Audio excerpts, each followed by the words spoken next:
Education Board will take order. Seth, you call the roll, please. Governor Kitzhaber. Here. Julia Brim Edwards. Here. Yvonne Curtis. Here. Matthew Donegan. Samuel Henry. Here. Nicole June Maher. Here. Mark Mulvihill. Here. David Reeves. Here. Ron Saxton. Mary Spildy. Here. Kay Turan. Here. Hannah Vendry. Dick Whitnell. Okay, we have four.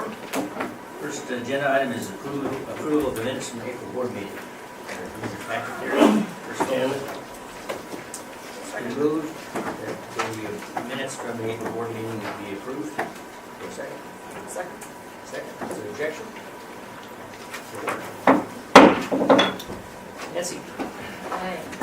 So I just wanted to talk a little bit about some of the visits I've been doing and what I've been seeing, because having the opportunity to go out and see how people are implementing the 40-40-20 goal is really something I wish all of you got to experience. So I was at two high schools, Franklin High School, and I saw a tremendous program where a third of the student population is involved in what they call a scholars program. In the scholars program, all of those students take 3 AP courses, one I think through a language course. They're really committed to each other to set goals about going to college.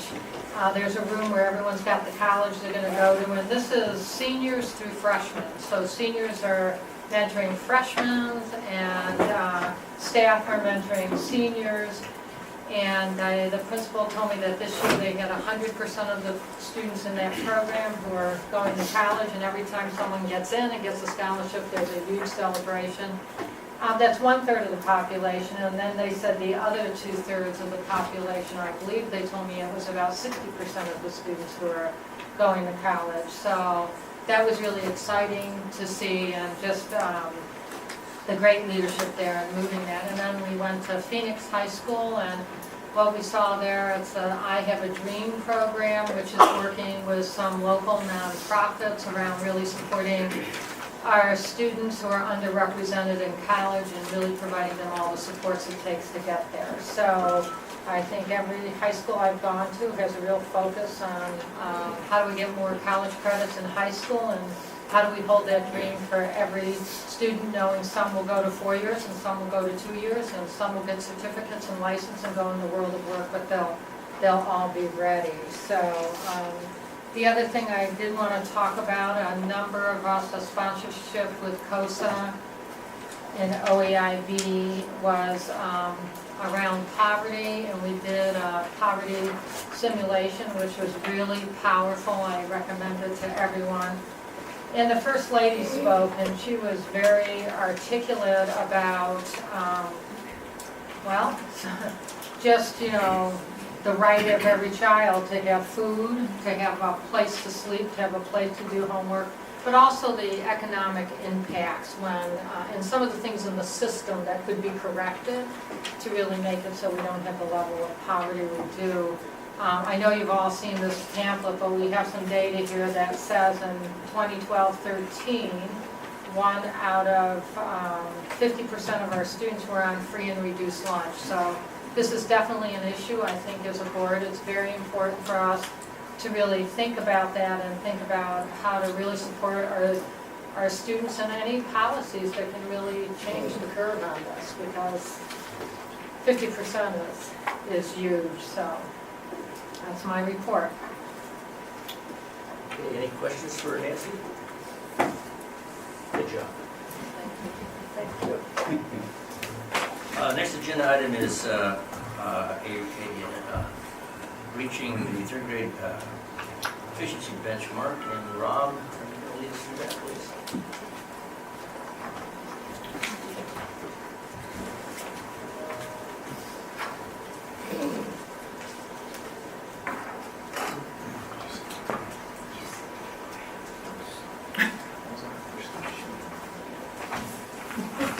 She's cutting in, Seth. Yeah. You've been tapped. All yours. And I don't want to dance.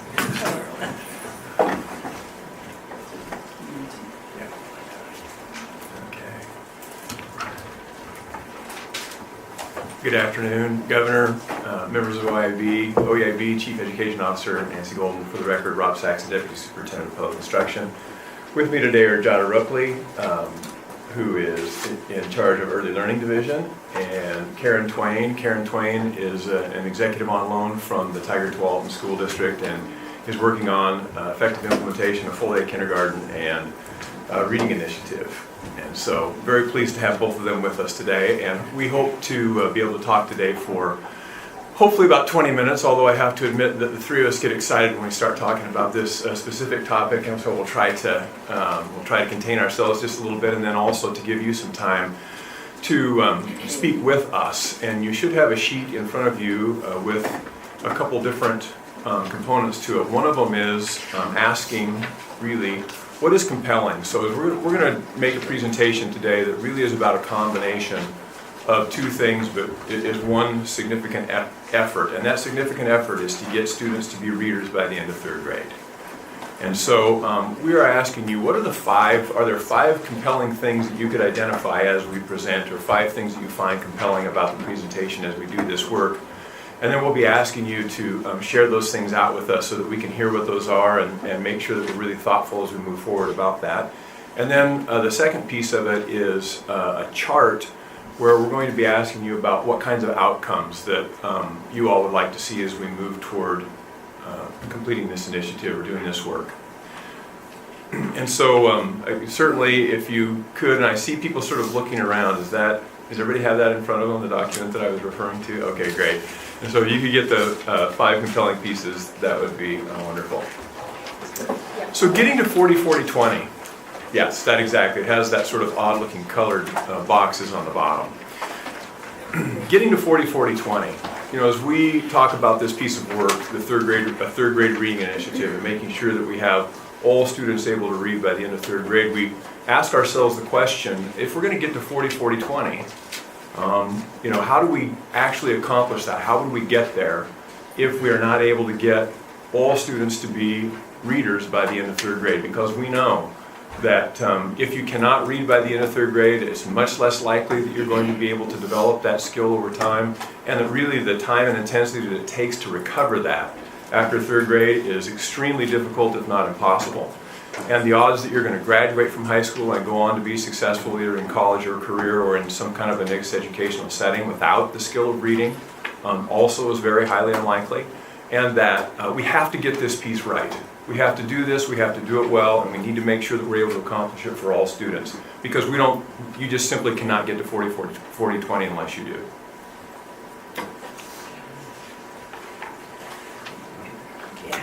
Governor Kitzhaber, Chief Education Officer Golden, and members of the committee.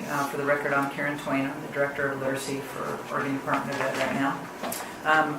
As Rob said, my passion is pretty high for this.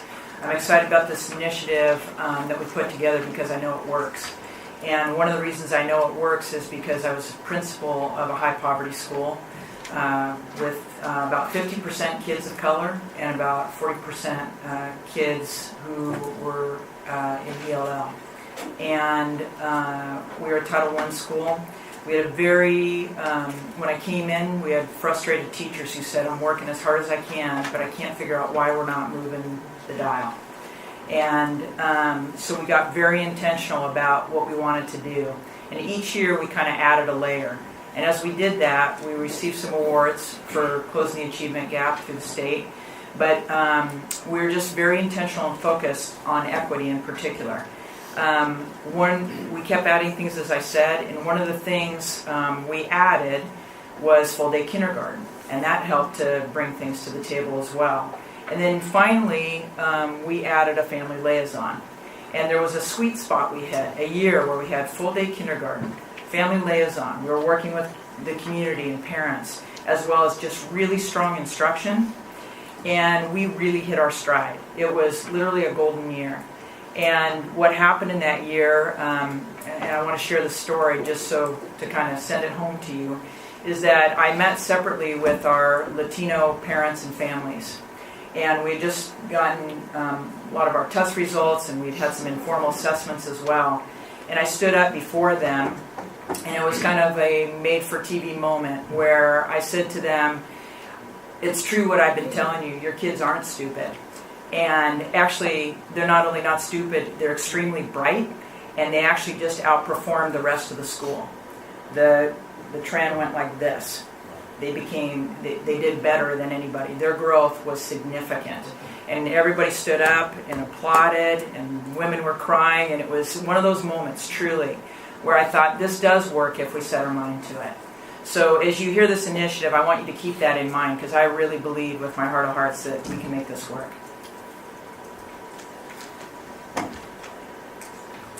So we did think that it was important to talk to you just really briefly about what our current results look like. And so these are the results that we have for the last 5 years in the state of Oregon. We'll go all the way back to 2008, 2009. And these are based on the Oregon Assessment of Knowledge and Skill results on reading and the percentage of students that have met or exceeded on the assessment. And these are all balanced up for any kind of changes in cut scores and so forth. And so really what we see right here is that the high watermark year was the 11-12 year, where 70.1% of our third graders were able to meet or exceed on the Oregon Assessment of Knowledge and Skills in reading. I will say you can see that there, generally, if I was going to draw a trend line, you'd see a general but too slow upward trend on this over time. And we know that we've implemented significant numbers of districts have implemented RTI. We know that people have become a little bit better about evidence-based reading programs over time, but we also recognize that this trend line is not going to get us where we need to go. Furthermore, if we disaggregate this with multiple different efforts around disaggregation, what you see is that there are achievement gaps that vary somewhere between 20 and 40%, depending on what subpopulation or how you want to disaggregate the data. And again, we cannot get to 40-40-20 with these kinds of results. We need to make sure that as we do this work, we do it in a way that closes these achievement gaps and make sure that all students have equitable outcomes and that all students are able to be effective readers. So Rob, is there any explanation for the 10% jump between 10-11 and 11-12? Or is that just... Governor, I do not have an explanation other than those are the results. There was a... That was like the bottom of the recession. Yes, but I do not have an explanation for that. So there's three really main points to this program or this initiative that we're talking about. Full day kindergarten, which I'll talk about in just a moment, is a large piece of the pie, and that goes into effect paid for everybody who chooses to do it in 2015, in fall 2015. The second piece is really about the focus on literacy, and particularly in the grades K1, 2, 3. When we have some really good research to back this up, again, about what works. And when we're talking about full day kindergarten, we're actually talking about starting before full day kindergarten. So we're going to catch these kids as young as we can get, and you'll hear more from Jada too in terms of maybe even before that. But we're going to get those kids in full day K, give them a high literacy and numeracy focused curriculum and delivery. And then we'll keep doing that first grade, second grade, third grade. And while there is a focus right now in the school system to do that, we're talking about, again, being very intentional, and that totality that will build up from kindergarten and then the next year with K and 1 and then K1, 2 will, we think, get us to the third grade outcome that we want. And in doing that, it talks about equitable outcome supports, and what we mean again is closing that achievement gap as soon as we can. The problem is a lot of these kids are getting interventions and they're failing before we can get to them, and then they just can never catch up. It's very difficult. It's doable, but it's a lot easier to get these kids young and get it done. So the focus is on kids of color, but again, we believe that if we can focus on those kids, then we're going to move the dial for all kids. And I saw that again in my school, where we really focused on equity and the racial achievement gap. And in doing so, I saw my special ed kids hop up. I saw my lower income kids hop up. We saw ELL kids get better at academics. So there's a lot of instructional strategies that will really help that. So we'll help as a state to put those supports in place for folks.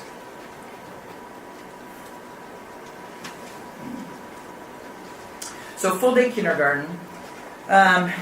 We recently had a full day kindergarten summit a few weeks ago. And again, what we talked about there is this is an opportunity to focus on equity. And if we can identify kids before they come into kindergarten, there's the work that we can do in the summer and before, and we will engage the entire community. In other words, we're going to need help from community-based organizations, early childhood, daycares, Head Start, all the organizations that you all know. We want to start as much as possible with an even playing field before they even get to kindergarten on that first day. And then once they're there, really take the additional time that's needed, know where those kids are from the assessments that we give them, and then plan accordingly. So as you all know, 9 to 11:30, which is a half-day program typically, it's not enough. If you've been in a kindergarten classroom, and I think most of you have, you see them toddle in, that takes a good 20 minutes. They toddle out, that takes an additional 20 minutes. Getting a drink of water is a major deal, as well as wiping down the tables, whatever it is. So the kids are there to learn not only the academics, but all the routines and the behaviors and the sharing and all those kinds of things. So we need that extra time to give to them. And that could come in the form of the summer before, maybe some extra times, could be weekends. That's all to be described. This is a completely different construct than what people are used to, even though some people have been implementing full day K. So we really are driving the point home, this needs to be effective, it's got to be quality. And we need to be mindful that we don't waste this opportunity. So what we're going to do is make sure that it's developmentally and age appropriate, that kids don't walk in and sit down to 90 minutes of direct instruction. That's not the intention. We'll be very playful and joyful. We're going to make sure that developmental practices are layered in. And again, if you've been in kindergarten classrooms, the great kindergarten teachers make it so fantastic that it's hard not to learn. Kids aren't even thinking about it. That means stepping up to the carpet, and they're counting off, and then they do the alphabet chant, and they're singing and dancing. It's fun stuff, but they're learning.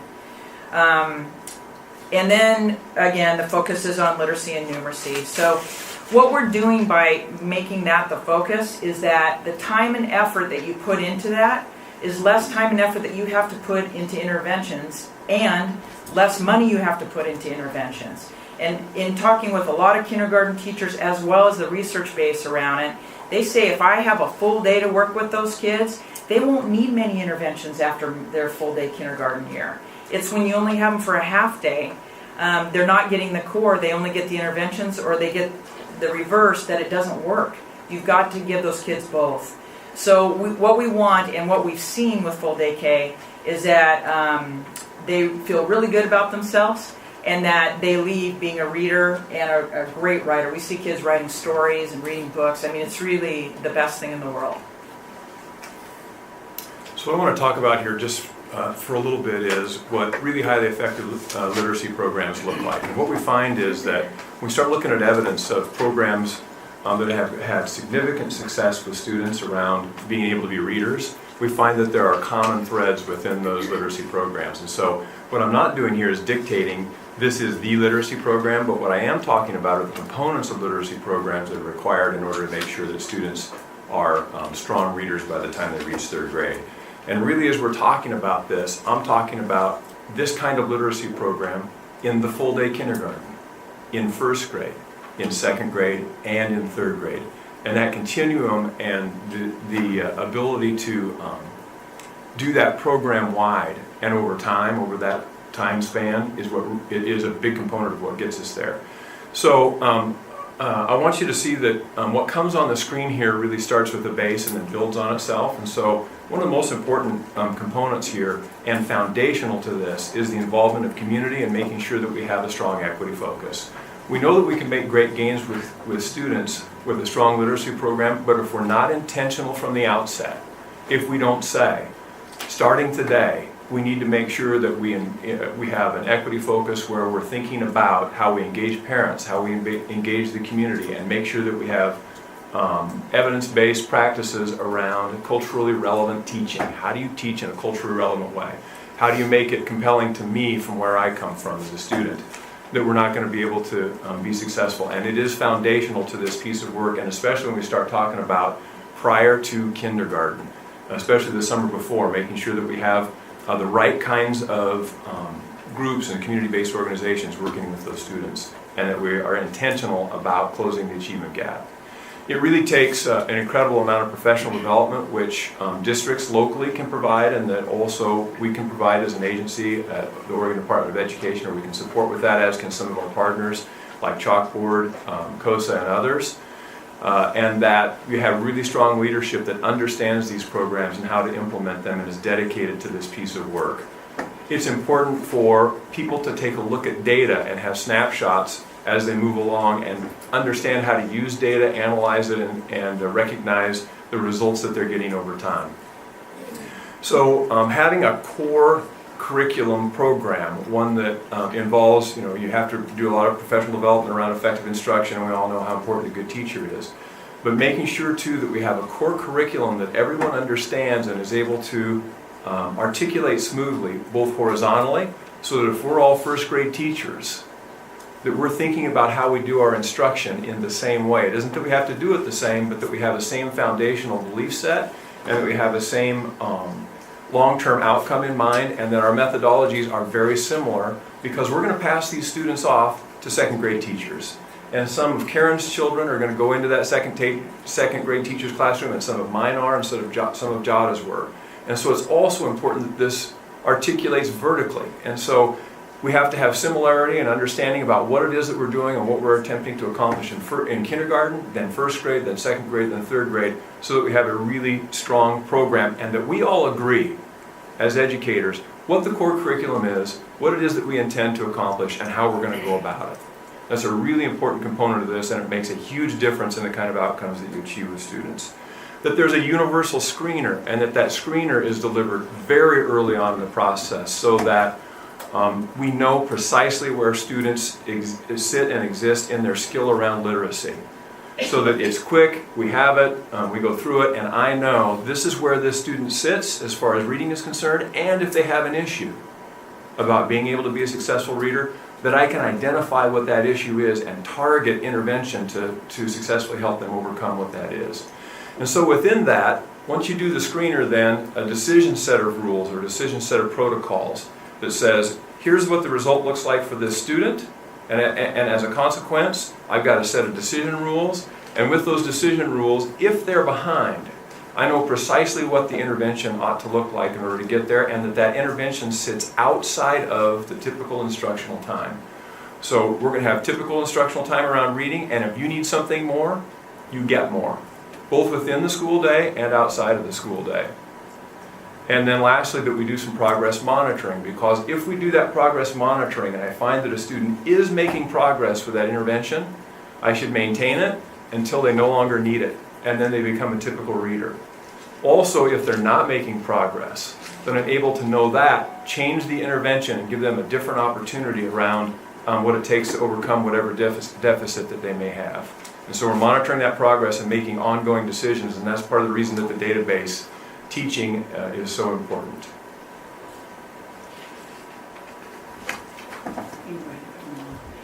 Governor Kidsauber, Nancy Golden, OEIB members. My name is Jada Rupley. I'm the Early Learning System Director for Oregon, and this is some of the most important work that we're also doing with the Early Learning System is to join with the K-12 system to make sure that we all are engaged in a third grade benchmark.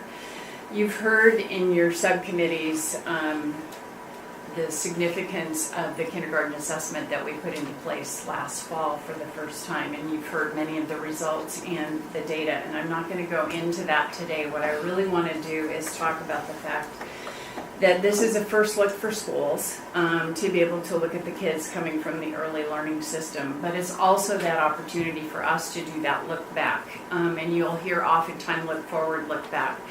As we look back to the early learning system, what we're going to look at is the recent redesign that we're actually elbow deep involved in terms of the early learning hubs. And with the early learning hubs, we have put together communities basically looking at engaging in kindergarten readiness in a different way. all working together to be able to do that. That happened through legislation, through the governor's work with the Early Learning Council. And we're in the process that we have the first 6 identified, and 5 o'clock yesterday was the end of round 2. So we'll begin to look at those up to 16 to be able to do. Probably the most important part is we have to start with healthy learners. And many of you who have heard my presentations before, I talk about the bridge, and the bridge starts with healthcare. And in the healthcare, we have strong relationships with each one of these early learning hubs with CCOs and healthcare providers, because that's going to be the key to be able to start that. Basically not only kindergarten ready, family and child, but also the 3rd grade benchmark that we want to accomplish. So when we look at that, we look at the strong connections with health for the foundations, we look at our CCOs at the hub table, and then we want to talk a little bit about the community-based operations. So when you look at the school system, what you know is you have buildings, you have districts, you have a fairly involved system. If you look at what families deal with in the early learning system, the governor's often talked about this as a scattershot approach. So what we have to do is figure out a way to address families where they are. And that sometimes is not as easy as we'd like to think. So for children who spend their time outside of their home in the care of others, we have done a major implementation through Race to the Top, and it's called Quality Rating and Improvement System. And QRS are the initials that we use to go with that. But what that basically means is that there's a significant amount of effort going on in professional development of those licensed child care providers. They look at positive provider and child interactions. They have curriculum in place. They post their lessons for the day. And they also learn sustainable business practices, because many of these folks are small businesses and we want them to stay in business, because that gives the continuity for kids to be able to move forward. So as we look at the results and the baseline, we're going to be looking at the way to invest to be able to make sure that we're addressing how we get kids ready for kindergarten in those kindergarten programs. And so what we want to know is the key time for us to work together is that summer before kindergarten. How is it that we take those investments to be able to invest in kids to be able to have an equitable start as they come to kindergarten? And that's one of the things that we wanted to make sure today that you knew about in terms of that look back. Your turn again.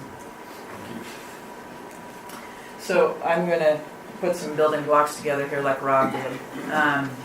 The first thing I want to talk about in terms of implementation is just that this is going to need to be culturally relevant instruction. And a lot of people use that term, and I'm not sure that we're always saying the same thing. So I want to be clear about what we mean by it, which is that when a student comes to a teacher's classroom, they don't always know them. They make their best guesses, they do the best that they can. But the truth is, we need wraparound. We need the families involved, and we need our community-based organization and anybody in the community that we can get onto the picture. And by doing this, you have everybody around that kid, and it makes the educational program much, much better than just a teacher working in isolation. But it takes some training to do this. So we're going to have to show teachers as well as train the parents and community. And that goes to the next, which is training and coaching support. So Rob really already said this, but it's key that we're all on the same page, that we're trained and have the same philosophy, but also practices, or similar at least. And so we're asking that it be the responsibility of the district or possibly school, depending on the size of the district, to really have some sort of instructional coach that leads this effort. And then on a statewide basis, we would support those coaches and districts. In terms of evidence-based curriculum, again, as long as it's evidence-based, the district would choose that curriculum. And we just want it to be proven. And again, the kindergarten teachers should be pretty similar. And as it filters up to the first grade, second grade, there should be a really nice continuum that just really flows with the curriculum. When we talk about focusing on equitable outcomes, this is very explicit. And what I mean by that is, even though, again, a lot of people say we want to serve all students, we really mean all students. We mean the students of color, We mean the kids who are in poverty, every single kid. How are we best going to do that? So we want it clearly so that no achievement gap exists. And then as far as community involvement support goes, we need to devote specific resources to community-based organizations who have already really been doing this kind of work, and schools need to get better at partnering with those folks. So if we get the resources into those organizations, we feel like it'll be a much better system. As far as appropriate assessments go, this is really important because I believe we've made the mistake of saying kids can't read because we're giving them assessments in English. And what we're really saying is that they can't read, and the truth is those outcomes aren't real because there's many kids who can read in their home language. And what we really need to do is continue to work on language acquisition with those students. And so we need to know the difference and then base our instruction on that. So we have like the Apprenda. We need more assessments for our ELLs and kids who need them. And then I've already spoken about full day kindergarten. Again, it's a really large slice of the pie, but it's the beginning of their K through 12 educational career. And we've got to get it done right and make sure that it's a quality program. So again, we've been working throughout the state to make sure that that's the case. So I want to talk just for a second about outcome and accountability because within this there's going to be some resource and some focus, lots of training and as I said, some resource. And so with it, we really need to be able to expect that there are going to be certain kinds of outcomes. If we're going to implement this kind of a program, what's the expected outcome by district, by school, by state, and to identify what that is and make that target and then begin to work on holding people accountable around that outcome. And if we don't see people making the kind of progress that we would expect, and we'll see that in many, many places, then we need to be able to go in and look at what's being implemented and ask some of the questions. Is this evidence-based? Have you structured this appropriately with the amount of time? Have you chosen culturally relevant practices and pedagogy? Are you involving the community in a really rich way? What are the issues here so that we can sort of figure out what that is and then create new expectations about what would be implemented and then measure outcomes after that. And if we get to a place where we're either unable to get that kind of implementation or for some reason there's a disconnect there in outcomes, then we have to have a conversation about whether or not those resources are going to continue to flow to that place. So I think that this is a really important concept, and it was something that we found across many different models and different kinds of implementation, but especially in reading. And we very specifically found this in Tigard-Tualatin, and you see this repeated all across the state. Looked at a lot of data recently that's come out of the University of Oregon and some of the research that they've done about implementation of various programs, but especially literacy programs. And so what I'm trying to show you here really is some demographic breakout, and this would be over time. So there would be about a 4-year time frame across the horizontal axis. And so these would be 4 different points in time, and I've just connected the dots on this graph. And what you saw on the actual slide is that there's a little bit of an increase, and I can't account for a 10% increase in 1 year. Actually, I figured it out. That was the year, 2011 was the year Nancy came on us. There you go. There you go. I knew it. So, but what we see is, some really fairly slow growth. If you were to draw those lines over those 5 years that I showed you, or any combination of years in the state of Oregon, what you'll see is really slow growth. Growth that doesn't get us to where we want to be, and certainly doesn't get us to 40-40-20 in our time frame. When you see really effective evidence-based programs being implemented, it looks different. You begin to see a trajectory increase for all kids. But I want you to really recognize what I have up here, which is that all kids are increasing, but the gap remains. So when you do this really well, when you implement what I talked about around evidence-based programs, or what Karen talked about, what Jada talked about, you'll begin to see increases. But the gaps will stay. And in fact, those gaps will stay until we implement evidence-based programs with a focus on equity.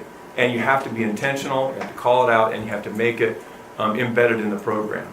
And we actually found in Tigard-Tualatin, and we see in other districts that are really intentional about this, that you can cause that to happen. But it requires a really different kind of conversation. It requires engaging the community very early and working in early childhood to make sure that you narrow those gaps as much as possible so that when we do the kindergarten assessment, when kids are in kindergarten, we see that that gap is closed significantly. That we're intentional about what our goals are, and that we teach people to teach in a way that's culturally relevant to kids, that we adopt curricula that's culturally relevant, and that we engage the community in a really different way than we ever have before in order to be intentional, and that there are two things you have to do very specifically. One is you have to alter intensity. And by intensity, it means you have to have the best people working in the places where they're most needed. And you have to make sure that you have dedicated kinds of instructional time, and if students aren't making progress, that you give them additional support around literacy in addition to the time that they have within the current school schedule. And then, lastly, you have to vary time.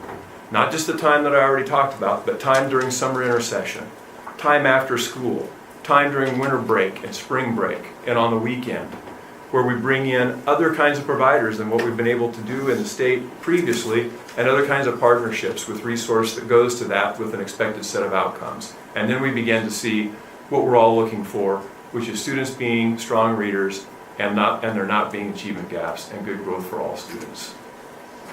So again, these are the results that we have currently. These are the results disaggregated on multiple different types of disaggregation. And what I'd like to do is ask you to be engaged in an activity. We'll be quiet here for just a few minutes, and I'd like to hear about what's compelling. I'd like to hear about what you've put down on what defines success for you, and then be more than happy to answer questions. So, our question here is, what does define success? What if we implement this program and we do it really well? What would you like to see for the outcomes that we would achieve in the state of Oregon around third grade reading? And so I look at this, and the truth is, with implementation in 2015, in the fall of 2015, we will see where students are at the end of that first year in 2016. And if you were a third grader in 2015, what I would hope you're going to experience is a really different kind of literacy intensity and expectation in that first year. And we'll begin to see the dial move on third grade outcomes by the spring of 2016 as we do this on a statewide basis. And so in the upper left-hand corner, what we have is the sort of darker blue, and I would say, what would you like to see there? Right now, we know where we are. I'll go back to that. Well, I think I will. And so this is where we were in 2012-13 at 66.4%. My question is, after 1 year of sort of intensified effort in third grade, what would we expect to see for all kids, and what would we expect to see if we did some kind of disaggregation? What would success look like for you in that first year? The next question, if I move down to second grade in the spring of 2016, those students will be second graders in the spring of 2016, and then they'll also have this program as they move into third grade. It's that purple sort of trajectory, if you will. And then if you're a first grader, there'd be 3 years by 2018, and if you were going to get the full program, you would be a kindergartner in the fall of 2015. You'd have full day kindergarten. You'd have an intensified literacy initiative in kindergarten, first grade, second grade, and third grade. And really right there in the spring of 2019, what would be sort of that ultimate if we were successful with this initiative? So I'd like you to think about that, put some numbers down for us, and I'd love to hear both what you find compelling and what kinds of outcomes that you'd like to see from this effort. I'll give you about 5 minutes to think about that, and then or however much time until you all say what we think we got it, and then we'll continue on, please. Sam? Governor, Superintendent Sexton, this is really interesting. I'm invited to the challenge of betting on futures as they do in whether it's hog bellies or other pieces. And yet we know it's a very, very complicated piece here. But I would like to throw in one other piece, and you know this is coming, Rob, because we've worked together for a while. What's happening to rural kids in terms of kids that don't have access to very many pre-kindergarten programs, rarely have access to kindergarten programs, and are generally shunted off in another corner there. And how do we begin to put them in one of these boxes that is going to be targeted for success? I'd like to talk a little bit because one of the things we wanted to make sure is rural is covered, as well as you heard some of the equity that we're addressing. So one of our first hubs is called the Frontier Hub in Harney and Grant.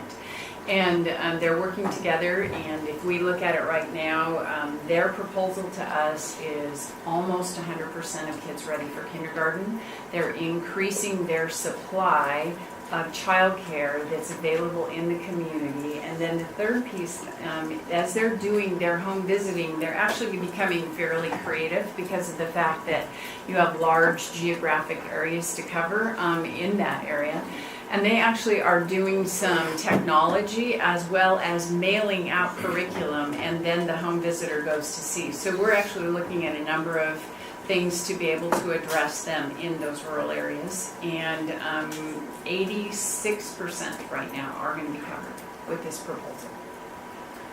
Just to add to that, I mean, our most diverse counties in Oregon are actually rural counties. So I mean, when we look at our 0 to 5-year-olds being majority minority, we're talking about Malheur County, we're talking about Jefferson County. I mean, Multnomah is the 7th most diverse county, it might be the 8th most diverse county now. And so I think the racial diversity in our incredibly rural communities is much greater than we think about. And Dr. Henry, within this program, I think certainly the school component of it, if you want to sort of call it that, the kind of program that we've outlined here has very specific types of expectations that it has certain components around what an effective literacy program would look like, and the expectation that there's closing the gap, but also that communities would need to figure out how to do this on a regionalized basis. And we have lots of different groups that we're working on coming together, regional achievement compacts, for example, and so forth, who can come together and talk about this. But the important part around making sure that we do close the achievement gap is we have to involve community.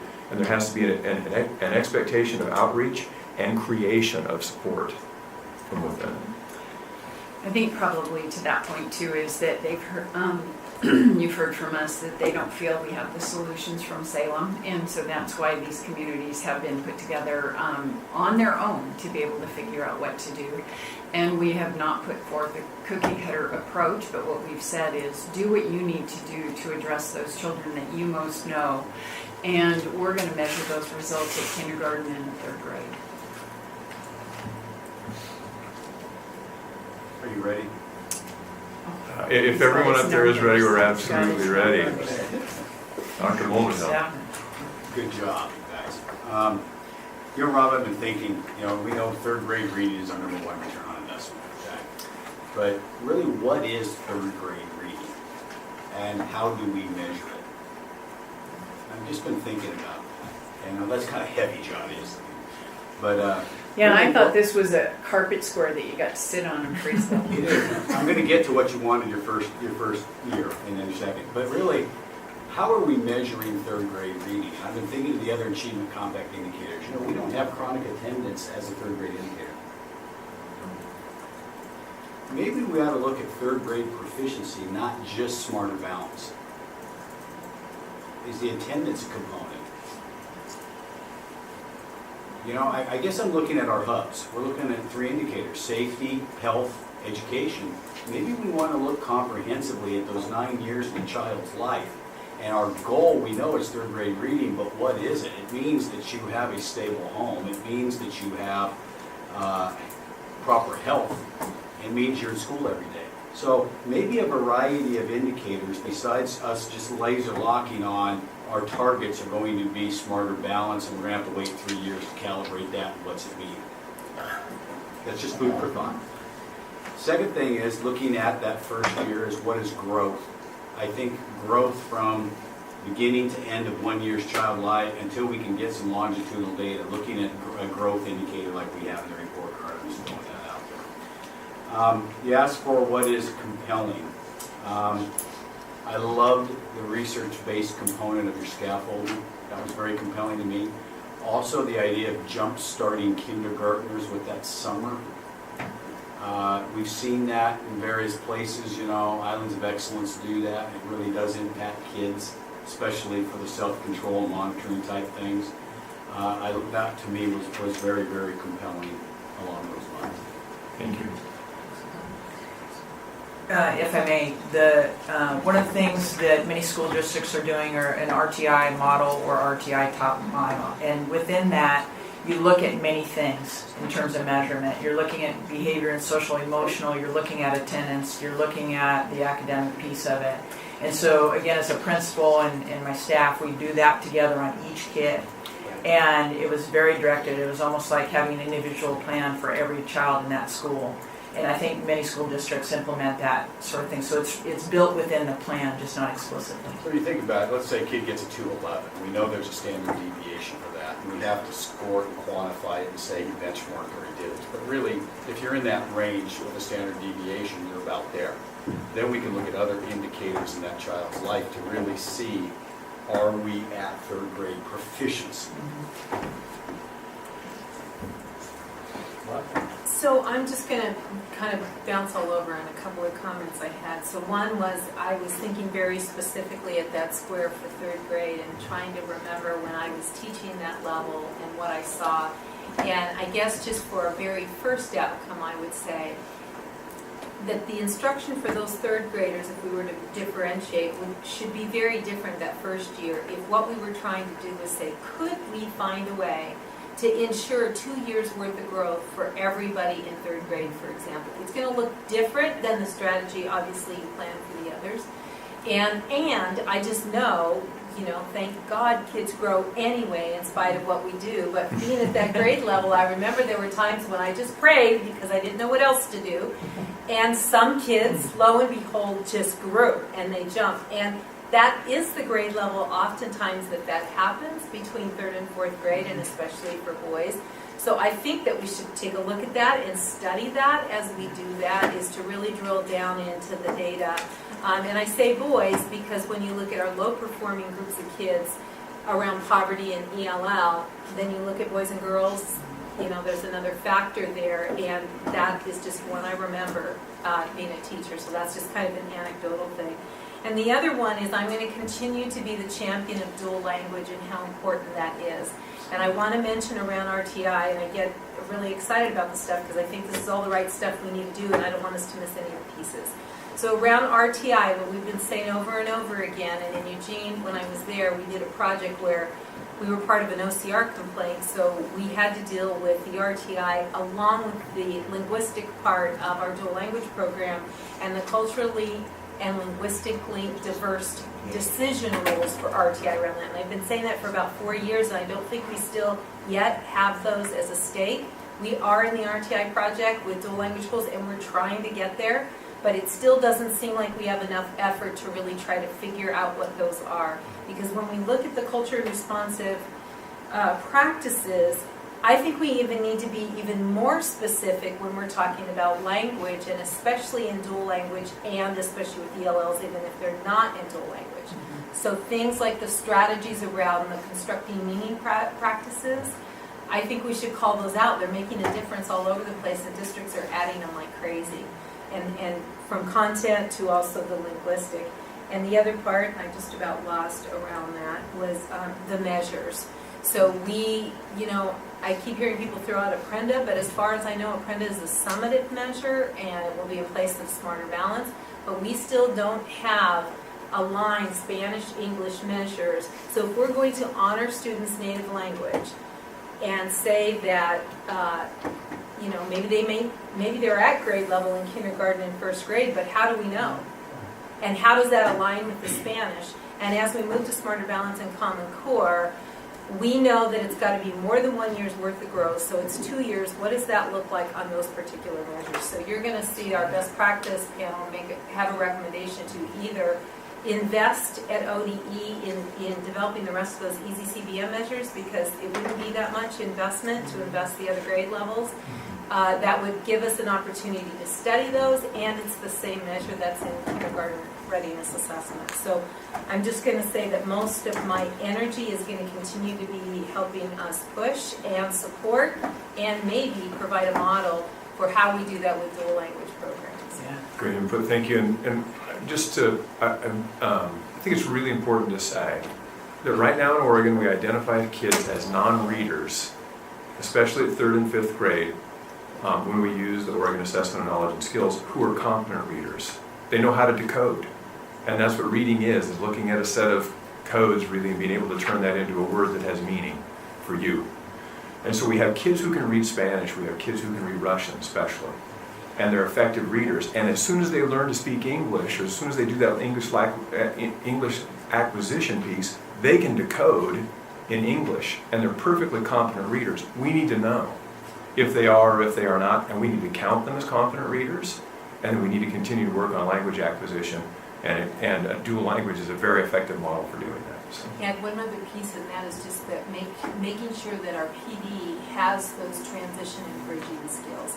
Because you could have effective Spanish, effective English, or any other language, but if the teachers who are doing English don't know how to bridge those skills, then you've lost the value. So thank you. This is probably one of the most exciting presentations I've seen, and overall I think it's really, really good. I have a couple of suggestions on how you might flesh it out a little bit, and I have a couple red flags I might point you to. First and foremost, I think there's an opportunity to strengthen the parent engagement component. Even though for most of us we think of our first years in kindergarten and first grade as a really happy time, for many communities there's a lot of fear and distrust associated with that, and a lot of families deeply distrust schools in general. And I think for us to be really successful, there has to be a deeper emphasis on changing the culture around safety and trust in schools. And so while the focus is reading, we're not going to get there unless we have that fundamental culture change. And that really needs to be done in a culturally specific way and not in a one-size-fits-all manner, which I know will really push the boundaries of sort of the way that historical educational institutions function, but it is really, really critical. The other piece is I think you're going to have to be really careful about continuing to reference evidence-based practice. When it comes to 3rd grade reading, most of the research has actually not been done on culturally specific populations and targeted populations. And some of the methodology that is heralded as an evidence-based practice sometimes has been shown to do real harm to the very populations that we intentionally want to improve outcomes with the most. So I think one solution around how to really say that we want to use proven practices is rather than using sort of this very blanket language around community and equity focus, which I really don't think anyone knows what we mean when we say that, except for we want to demonstrate we care about that, is to really use language much more oriented to culturally specific strategies, because many of those strategies have taken evidence-based practices and then tailored them to really get the good positive outcomes and then really included our cultural norms. Thank you. That's great, and your first point about family engagement, that would be part of that summer previous. So it wouldn't just be kids coming and sitting down and learning how to read. We'd be engaging families and helping with support services, making them feel comfortable to come into schools, make it a whole package. And further, even earlier, family engagement and parent engagement is part of the work that the early learning will do, and we need to practice on that to make sure it's a warm handoff to schools. This is a little bit in the weeds, but I think as you RFP these services out or think about how you want to configure them, really thinking about how to have kind of a shared invitation to families and communities that's not just from districts, it's really an invitation from both community-based nonprofit and districts.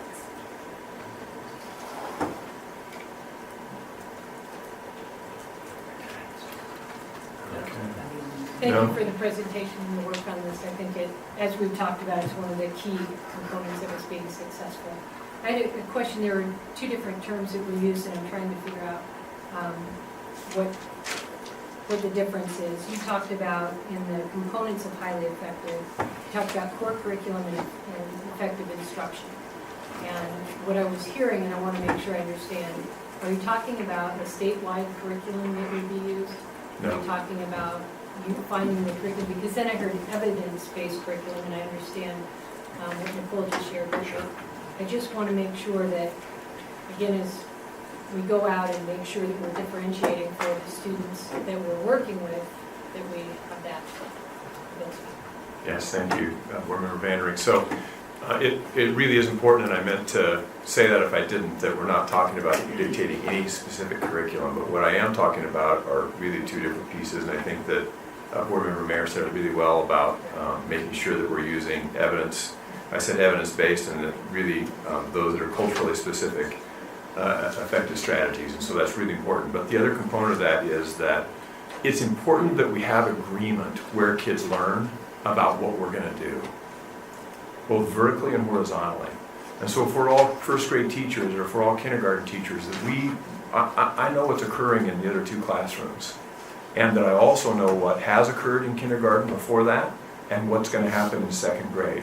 And so that there's an agreement on the part of a learning entity, if you will, or a teaching entity, that says, here's how we're going to do this piece of work, and what I'm not going to do is do something that's really independent, completely independent of all the people just in my classroom, and then hand those kids off to a second grade teacher who's had other people who've gone about it in an independent way. And that we need to coordinate that, and in fact that when we do coordinate those efforts, we see really different outcomes take place for kids. One more question, and you don't have to answer it here, but it's one I'm just kind of wondering what the approach might be once you get the strategy laid out, and that is around the recommendation for instructional coaches. So I know that some school districts were able to help have their community support the need for instructional coaches when all these cuts were made. Other communities like mine weren't as successful. So we've got the classroom teachers, we've got furlough days we've tried to add back, we have now negotiations around COLA and all those constraints that we have. I'm just wondering how we think about ensuring that we're going to have equity across the state in that instructional coaching piece. And that goes not only for the districts trying to figure that out, but then I know there's a lot of neighboring districts by me that I could imagine how they're trying to figure that out given the very small schools and districts they have. You're asking the really hard questions, right?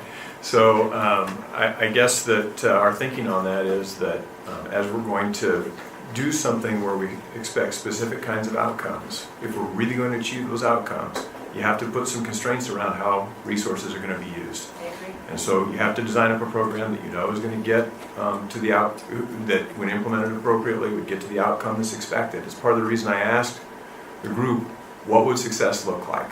What kind of outcome would have you say, we're really glad that we did this, and this has us on our way to 40-40-20? Because it's an important question, and if you're going to get there, you have to set some parameters about how resource can be used. And I just thought of one other thing, and that is when we're talking about professional development, the other one I would ask for is support on the professional development for our building administrators.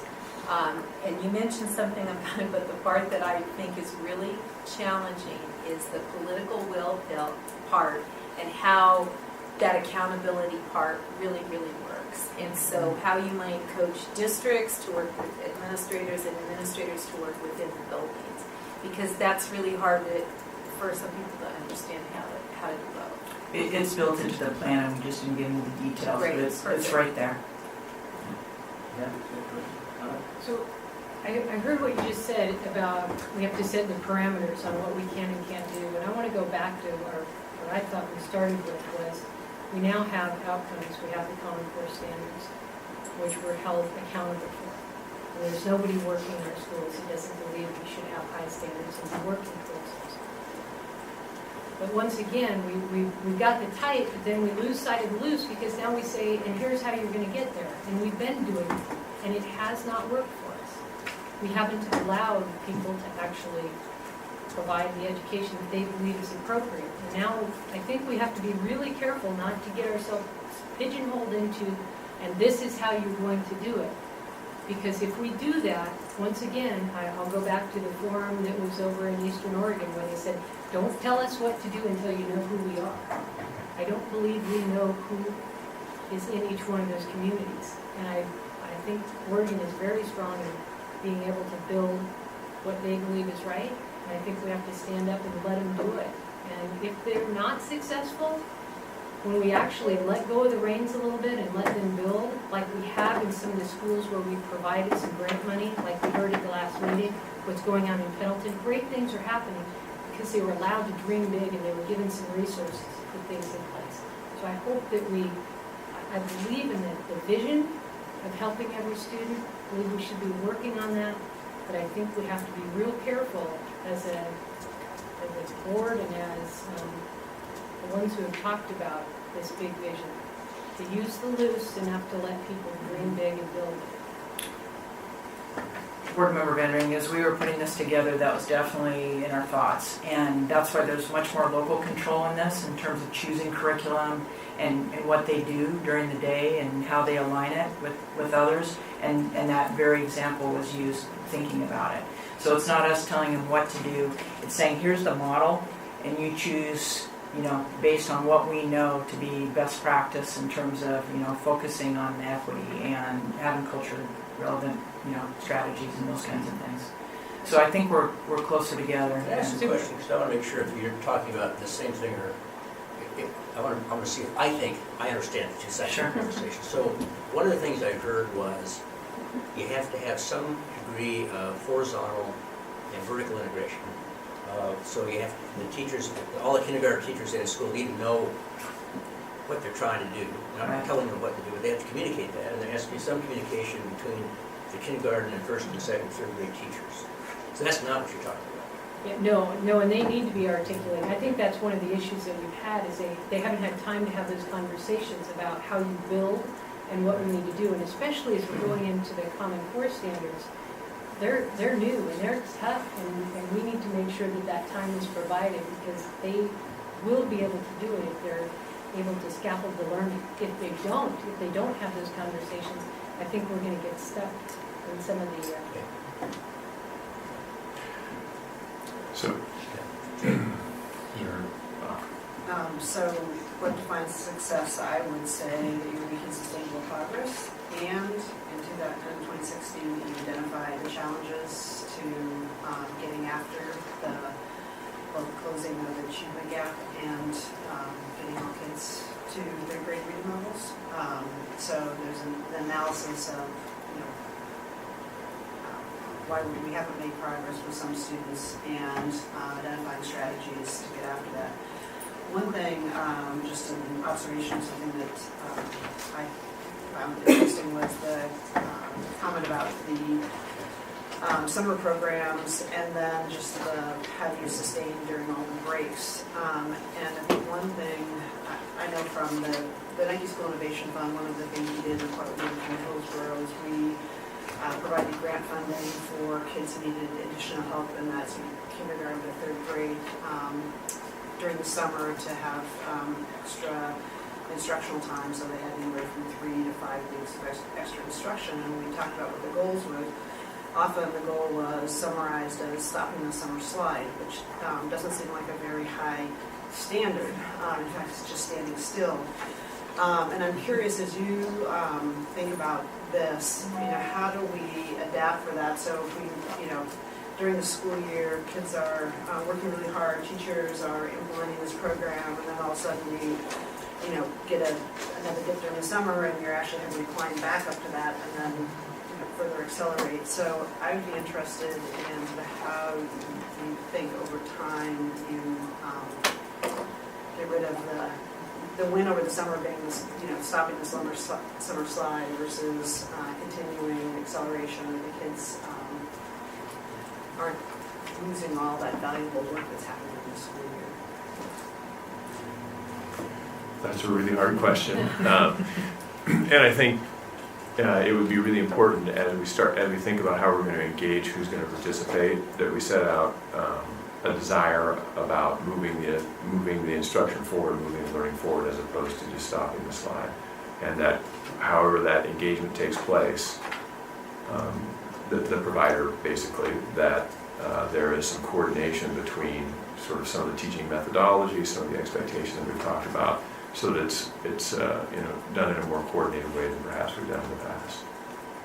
I just thought of one more question. I was wondering if you thought about maybe even incentivizing some districts maybe or schools to pilot more of a year-round school, thinking about that loss, or you're just stretching out the year and providing those interim times. I know I've taught a system like that, and we had amazing outcomes. And sometimes a little incentive helps with the political barriers in a community where they might be very willing with a little bit of incentive to at least try it.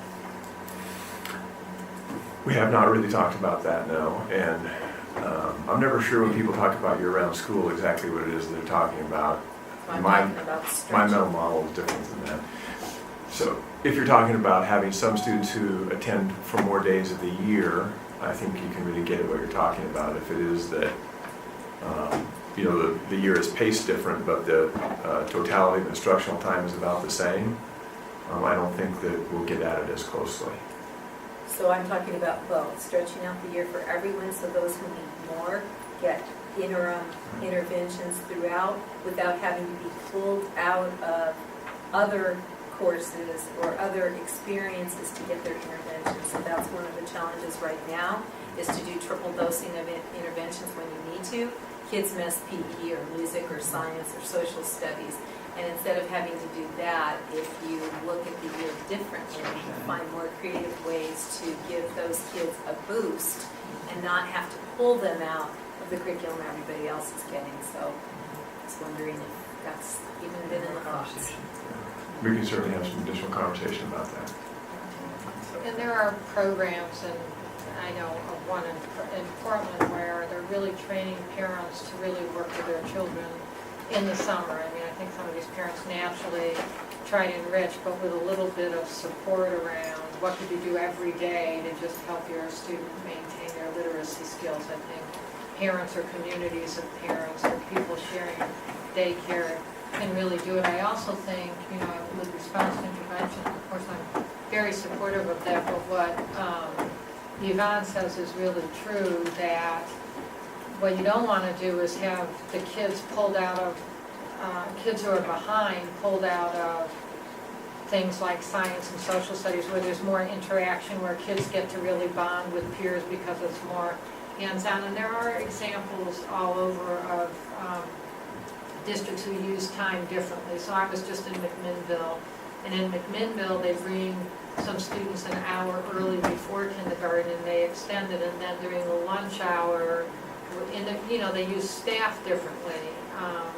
The second group comes an hour early, so you're not taking them out of the day, but you're extending the day. So the one thing, and I think you met this by community organizations, but the one thing I didn't, and it's probably in your plan, hear as much about is after-school programs, because there's some sensational after-school programs, really work very culturally specific, sharing, cultural practices and all of that as part of it, but also really do work on the literacy skills. So are you thinking of that in addition to summer? Absolutely. And we saw a program the other day that was put on by ARC where they're reading to kids. That doesn't even necessarily have to happen during that day. That could happen after school. There's a lot of ways to shift time to try to make it all work.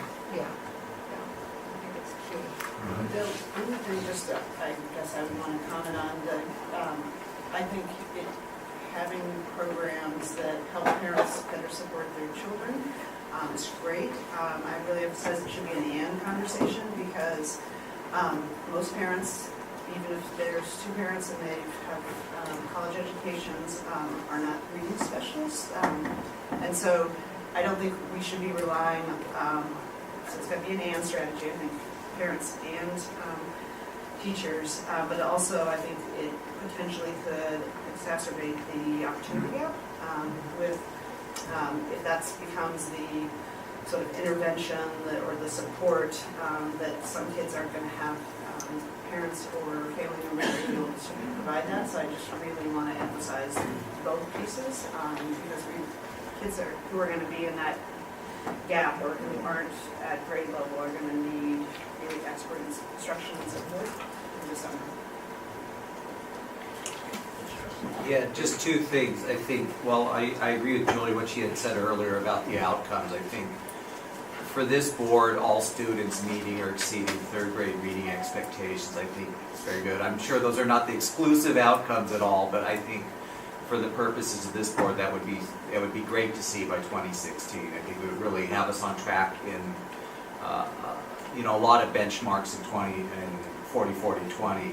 My other question is, what is the timeline for this? What do you see? Are you going to come back to us in September and say it's in X number of school districts it's being implemented or being started, or what do you see as this, the next update on this, and how many school districts, how many students throughout the state are in such a K through third grade effective literacy program? Thank you very much, Director Reeves. So our thinking on this really is that this would be an initiative that we would ask for support from OEIB, and then we would also move forward with a request in the 2015 session for implementation in the fall of 2015, and our first sort of measurable outcomes in the spring of 2016.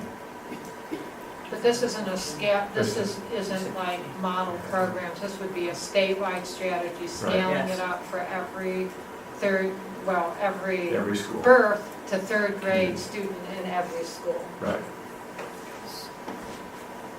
So as we're doing that, are we talking about the learning conditions of the students and what that'll look like for this to be effective? We're talking about giving extra time and all of that. Are we talking about the class size, or looking at having 34 in first grade and expecting this to take place? When I talked about, there were two things that I said that needed to happen. One was around intensity and one was around time. And part of the intensity question really, I think, is about how many students is an adult expected to serve. So that would be a component for sure. More questions? Great, good job. Thank you. Thank you very much. Let's see, we are a little bit behind, but we'll get caught up quickly. Going to do the quarterly scorecard.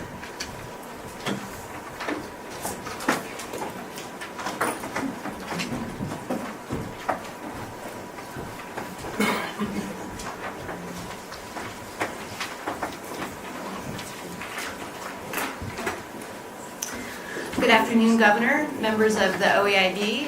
For the record, my name is Whitney Grubbs, Chief of Staff for the OEIB. Seth is passing out to each of you the OEIB quarterly scorecard. My plan for today is to spend a little bit of time reorienting you to the scorecard. It's been 3 months since you've seen it. So we'll spend a little time orienting you to the card, a little time pointing out a couple of pieces of data on the scorecard that I want you to be aware of, and then a little bit more time kind of forecasting for you ahead to our August OEIB retreat, where I think one of the primary objectives that Dr. Golden will have for you is to spend some time thinking about the strategic plan and the scorecard, and really diving into examining the effectiveness of our strategies, as well as the appropriate metrics and how we set targets moving ahead to the 15-17 biennium. So first of all, there is an insert in your scorecard that simply reflects similar data to what Rob Saxton just showed you around third grade reading. In addition, it shows some data around high school completion rates. This is an addition to the scorecard. It's really just an opportunity for us to more deeply reflect on the achievement gaps at these critical benchmarks, and with the hope that as we move forward in thinking about our OEIB report card, that we can think deeply about how to best set targets around the disaggregated data and how best to ensure that the strategies that we're putting in place are really effectively closing the gaps that you just heard Rob Saxton talk about. So that piece is really just there for you to reflect on. I'm going to turn now to the scorecard itself. If you remember, the design of the scorecard is such that there are data goals that are in blue in capital letters.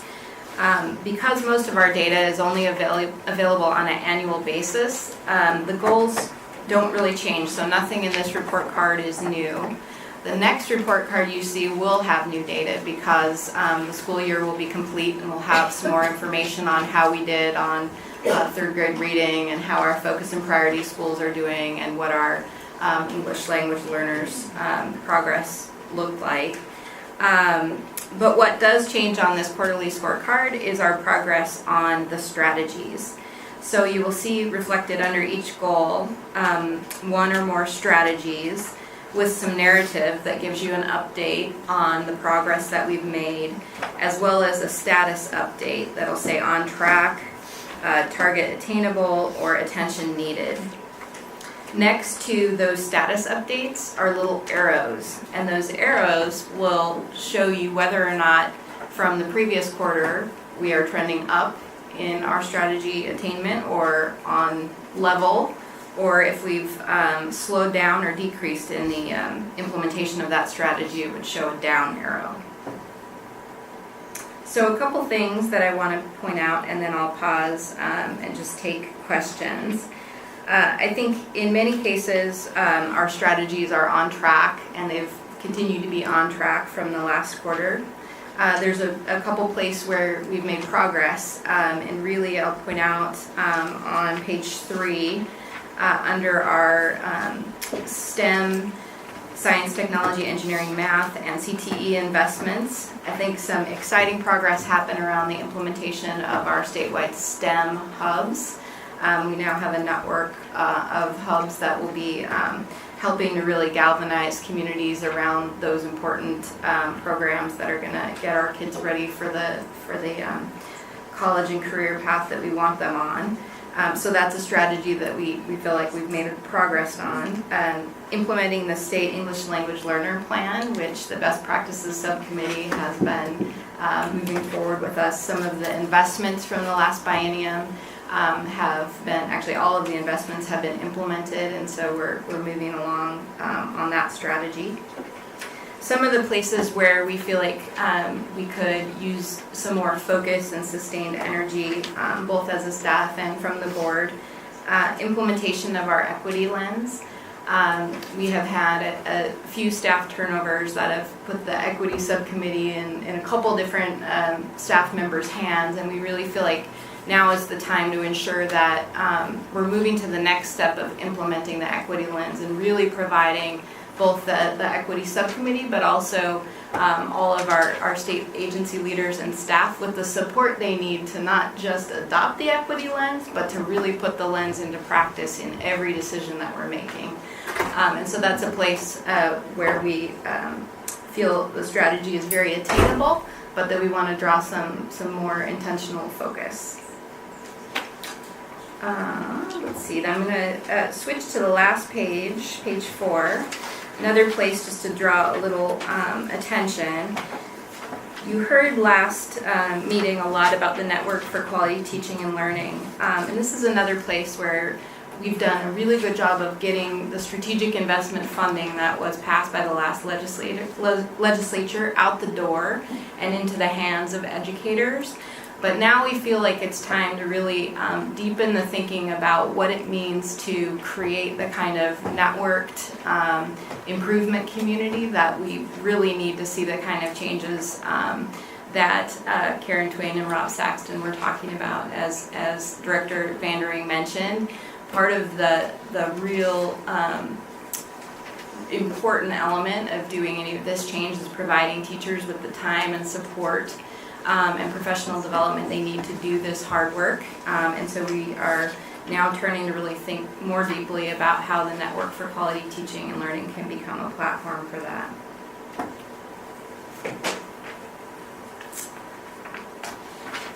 Any questions on that?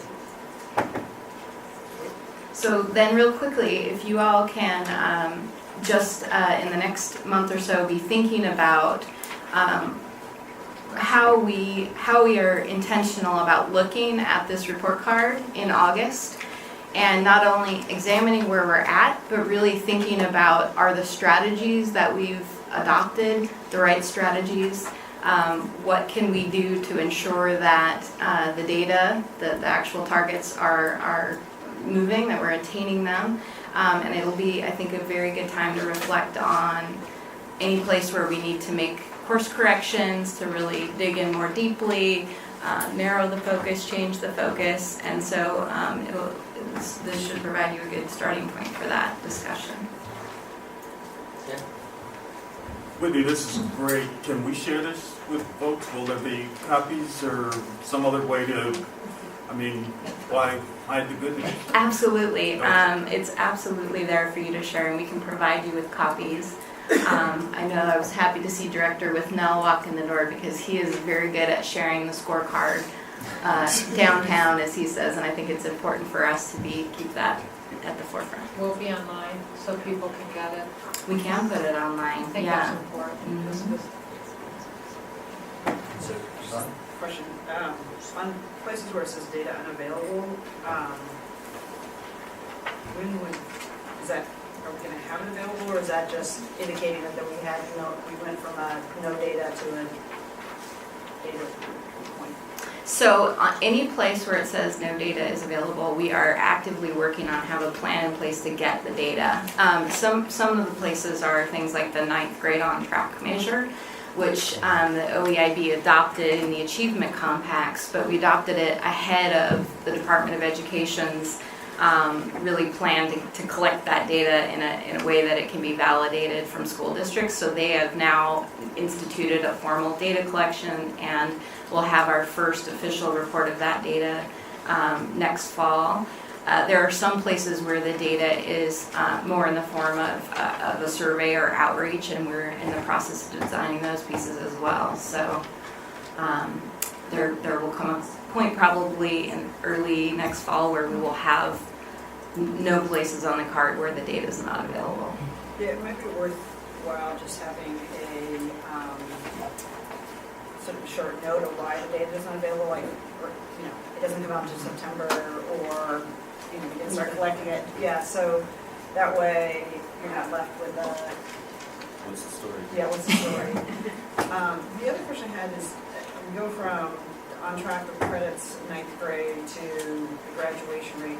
We didn't have, some sort of benchmark on like the AP dual credit or IB. We have in the OEIB strategic plan, we have a measure adopted around college credits earned in high school. And it's another place where we're still working on smoothing out the data collection, and so we took it off the report card for now. However, you're going to hear really soon from Dr. Roselli and Peyton Chapman talking about the work that we're doing to really, I think, come up with a strong proposal in the area of ensuring that students are getting those accelerated learning opportunities. And so, when we meet as a board for the retreat in August, I think it will be really important to keep that on as one of the primary focuses, but that's why it's not on there right now. So I have a comment and then a question. When I look at this is going back to us giving you feedback on what else we could look at in terms of strategies linked to outcomes. But I'm looking at the 8th grade math proficiency, and our strategy under there is STEM hubs.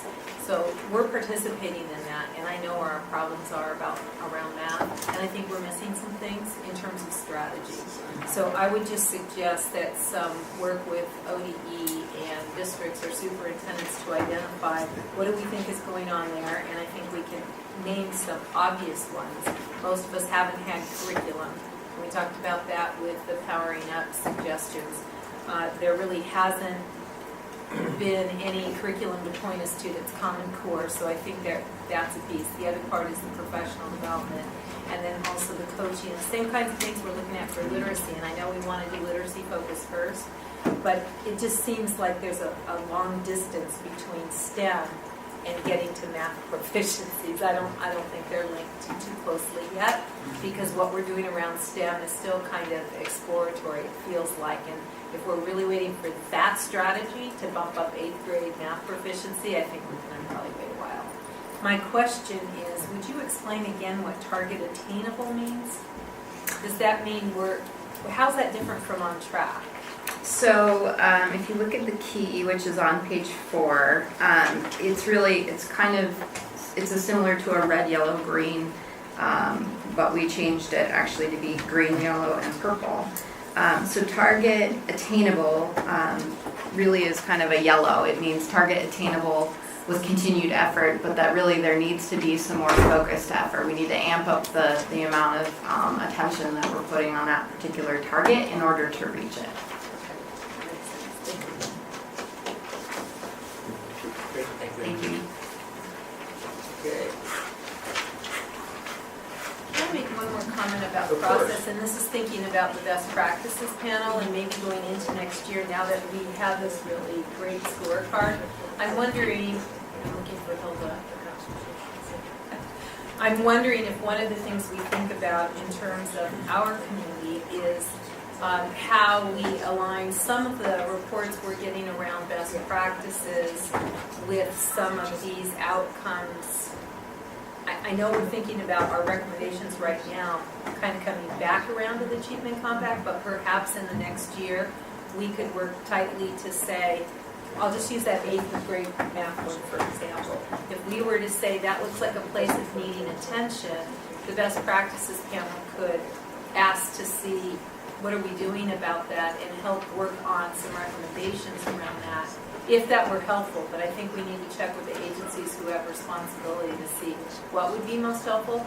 Just a suggestion for process. Thank you.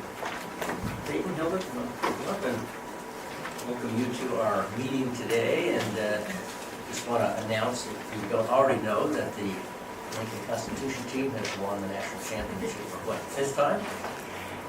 We are, thank you, Governor, the only team in the country to have won it 5 times in the 27-year history, and you have a board member, Julie Edwards, whose son is now a Constitution team champion, a national champion. And For the whole team, not just for Julius. I should know, we have school board member Buell in the audience, so board member from Portland as well. And aside from Lincoln, it was great representation just from Oregon generally. So Portland had Grant, Franklin, Madison, Wilson having teams competing, and there were teams all over the state. So lots of really great kids that showed up in a really great way in Washington, D.C. Governor, Kay and I should get some credit because we were on a phone call with Exactly. at the airport, as I recall. Great. Well, we want to, first of all, thank you for this opportunity. For the record, my name is Hilda Brusselli. I'm Director for College and Career Readiness with Oregon Education Investment Board. And I am joined today by a member of the Accelerated Learning Committee, which you may recall has been busy this year, chaired by Dr. Nancy Golden. And you already heard some great things about our presenter, Peyton. But I did want you to also know that she has been at what is now the largest high school in Portland as principal since 2006. She's seen dramatic changes happen in her school in terms of closing the achievement gap for African American students, and really seeing the tremendous increase in the percentage of Latino students that graduate, and changing the culture of the school around bullying, around parent-to-parent courageous conversations, and fundraising that's supporting a lot of efforts at her school. So we've been delighted to have an opportunity to work with Peyton, and she's going to walk through a number of the opening slides. We know that you all received a copy of the full draft concept paper, but we've given you a task. And so we're going to ask you to take one moment to quickly look at the sheet. It's a single sheet, should be in your packet, and to look down this list of lingering issues. It's called an update from the Accelerated Learning Committee reflection sheet. Is it in their packets? Yes. Oh, good. Phew. Tab 4, first page. Thank you. Tab 4.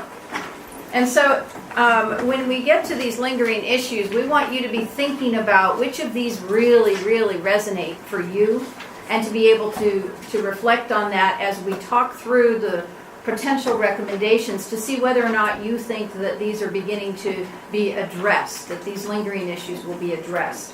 And then we're going to close our presentation with an opportunity for you to weigh in on either question 2 or question 3. So I'll give you just a moment to scan that, and then we'll begin.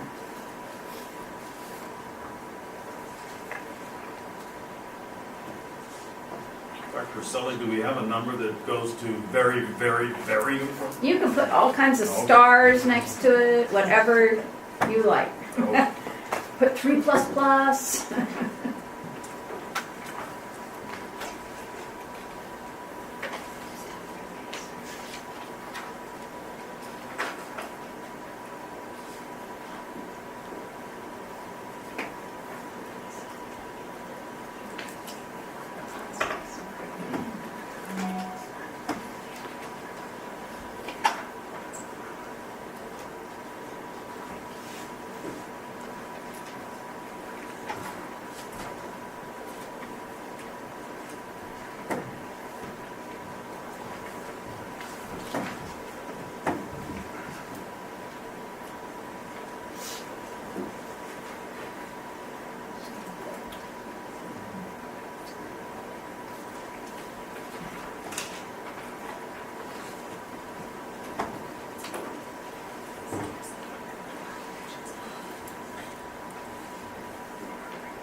Give you a few more seconds.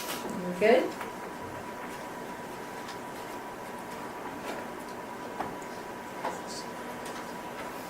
All right. Just know when you're in the presence of a good classroom teacher as complimenting Hilda on her effective warm-up strategy to get you all engaged, and you did a great job. It's been a really exciting process serving on the Accelerated Learning Committee, and we've met 5 times since October of 2013. We've reviewed research, reports, and exemplary models. We've consulted with policy analysts from Education Commission of the States and leaders from other states, including Washington, Colorado, and Ohio. We've heard and studied work from practitioners and researchers in Oregon and reviewed earlier legislation and existing data from several state agencies. We've taken testimony and recommendations from individuals who shared potential barriers and recommended solutions. And we currently have just finished reviewing the first draft, and I emphasize it's a first draft, of our concept paper, which is intended to address lingering issues and barriers that need to be addressed if we're serious about our goal. So if I can help you refer to the ALC guiding parameter slide, which should be up here shortly. We just firmly believe that every high school student in Oregon who's ready for college level work should be able to earn at least 9 college credits while in high school without incurring debt. So that's a key belief. We're really focused on a student-centric policy that blurs the historical demarcation separating high school from college. And we want to meet the students' needs that also are reflected in the K-12 Oregon Achievement Compact metrics.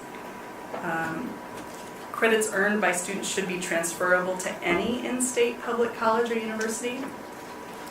And the high school instructor approval process should be standardized so that the same approval outcome for instructors' application results in the same decision regardless of the approving institution. And we heard from many people that this has not been the case in Oregon in the past.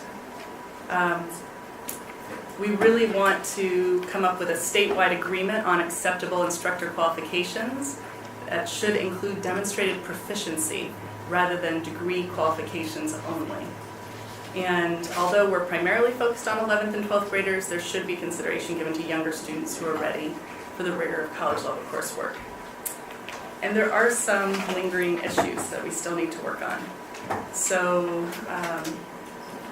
you have those in front of you. I'm going to assume that you can look through those.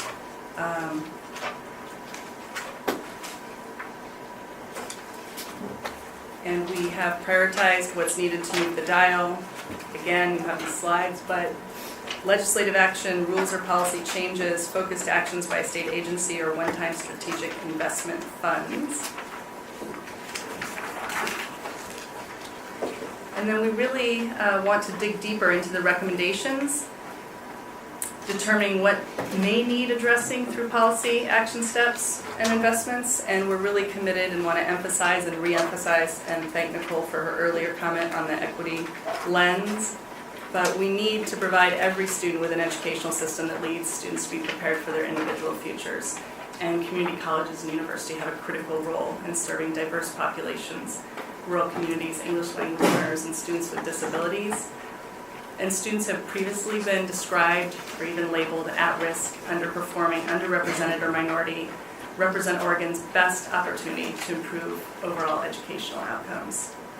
So we agree that we really need to use, not just refer to the equity lens, but have authenticity in our core beliefs as well. So I'm going to walk you through some of the recommendations, and the group has clustered around several different categories. And although in putting this paper together, we realized that some of the specifics may not require legislative action, we also recognize that if legislation happens without attention and acknowledgement of the contextual pieces that need to be in place, you may have a failed false start, or a false start at least. So let's first of all talk about program participation.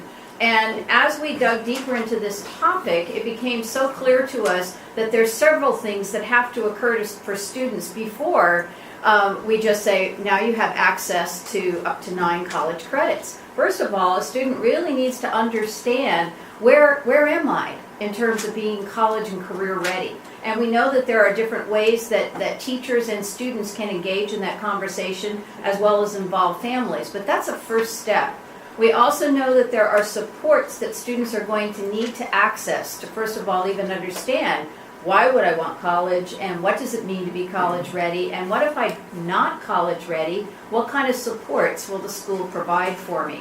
We also believe that students in the high school level need to personally experience the rigor of college coursework. I was listening to something on NPR today, and they were saying, the student was saying, well, yeah, everybody's telling us we have to go to college. But until a student actually takes a course that is at the level of college rigor, they don't yet really personalize that unless it's so ingrained in their vision of themselves that they don't even think about the option of not going to college. So this is very much based on the idea that every student needs to have that experience, and we'll share with you later one of the recommendations of how that might occur. We also, as Nicole mentioned, wow, I just channeled Nicole for a second. As Peyton mentioned, the goal of this committee was to make sure that we had up to 9 credit hours, 3 courses. That's kind of like financial aid eligibility. It's also aligned with the OEIB achievement compacts, because that's a good stepping stone. 1 course alone, I've done that, but I'm not on a journey. I'm not making progress yet. In terms of some of the things that we found in our investigation of what's already occurring, we just wanted to reiterate that these are good practices that must continue. The agreements between high schools and post-secondary institutions, not only are those critical in spelling out who's doing what in the partnership, but they need to be reviewed annually so that we can look at, well, what's working and what's not working. And sometimes I think, a report happens, or we lay out a plan, but we don't build that process in annually to really look at how is it working.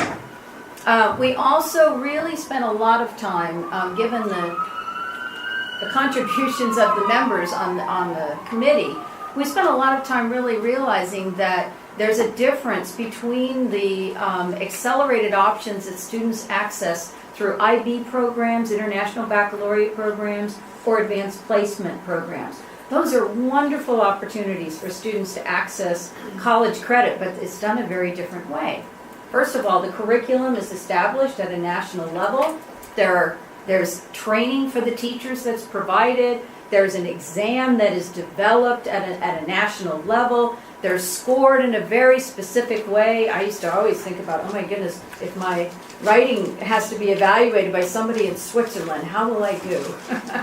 But the notion here is also the student does not earn the course credit until they've passed the exam and they've moved on to the institution of choice that then sits down and decides what they're going to accept. So it doesn't give the student that feeling right away, I have earned 3 credits or I have earned 6 credits. So there's a difference there that we wanted to call out. All of that to say, and we've met with some folks to really look at what would be necessary to do this, we think that the existing AP and IB programs must maximize the course opportunities to make sure that as many students as possible are enrolled in those programs. We have 18 IB programs in the state, but there's empty seats in some of those classes. And so we think that there should be attention to that, and we should have one report that tells us where all of this lies annually, because I can tell you, having tried to provide the committee with data, it's everywhere, and it isn't all pulled together and analyzed in the same way. So let's move on and talk about a few more of these. Program development. Peyton and I were just talking earlier about how important it is for us to get a clean handle on where are these options not available in the state. That's a very challenging question to answer. And yet we need to map opportunities and non-opportunities to figure out where are students just not getting access because of where they live. And just today, Andrea Henderson was helping me understand a little bit more about, well, we have districts that don't pay taxes to support community colleges. And so there again, there's a gap where you might have some districts like Grant and Harney that are really not paying into a system, so they're not in a community college district. So that just, you can see the complication of this. We also feel that seed funding may be critical to at least get these partnerships in the places that don't have anything started, because you have to bring together people, you have to lay out what are the courses going to be, what makes the most sense for the community, and move forward. We may also need to do some seed funding that would look at development of statewide available online or hybrid courses. Because if a student can participate in a course where maybe the material is developed and presented in a flipped format by a community college or university program, they could then access that at their local community and not be hampered by the geographic distance that it may take for a faculty member to drive out or to have that coordination. We also just laid out some priorities for wherever new courses need to be developed, they must align with the Oregon Transfer Module. Otherwise, students are wasting their credits, they're wasting their time. We also feel a high priority has to be placed on courses that will transfer for career and technical education and that will lead to some post-secondary degrees or industry certifications that count, or towards licensure. We also wanted to call out the fact that the literature nationally is really pointing to the fact that we must develop some specific interventions for our high school juniors and seniors that are showing they're not quite there yet. We're going to have opportunities through either the use of the ACT or the Smarter Balanced Assessment Consortium to give feedback to 11th graders to say, wow, there's some areas that we can help you strengthen so that you will be college ready. And you may be able to do that through a transitional course that's available for you in your high school. In terms of enrollment, this is just a reminder that students have to be reminded to take courses that count. I could take underwater basket weaving, which for years as a young person I really didn't even think existed, but it is a real course. And it's interesting. I had friends that took that one. My parents didn't want me to. But the notion here is that let's advise them to take the courses that are going to help them the furthest in moving forward. With that also, we want to make sure that if a student is showing that they're not really college ready, this is the opportunity to offer a college success course. Do we need to wait until a student has matriculated to community college or 4-year to say, oh, now I'm going to teach you how to be successful? This is a course where if we were to be able to develop a statewide vision of a course that has elements laid out, we could include how to complete the FAFSA, how to apply to colleges, how to determine my interests and match those up, how to develop the rigor that may be necessary for time management, the fiscal literacy that we talk about that college students need.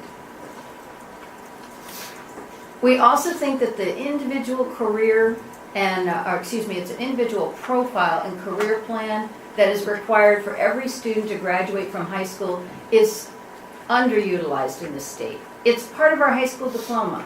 This is the chance to bring this back out and to really dust it off and make it the maximum tool that says to students, this follows you during all of your years, maybe 7th grade on, and gives you a chance to track in what you're doing and your progress that you're making.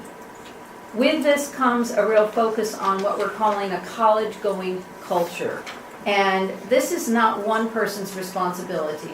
I think in the past, we sort of thought this was the guidance counselor's role. And we know that with the workloads that they have, they cannot do all of this. But there are ways that we can support through a college success course or through ongoing embedded opportunities in school where students actually begin developing and tracking and documenting their college success skills. I did a research paper. That counts as one of those readiness skills.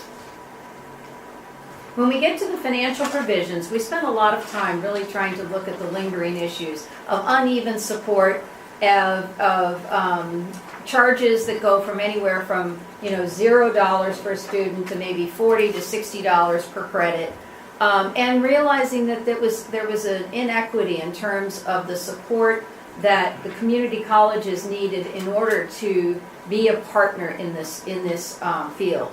We also wanted to make sure that students were not going to be carrying the costs for the textbooks, for the fees, for the program. So we've kept it as a cost neutral for the student.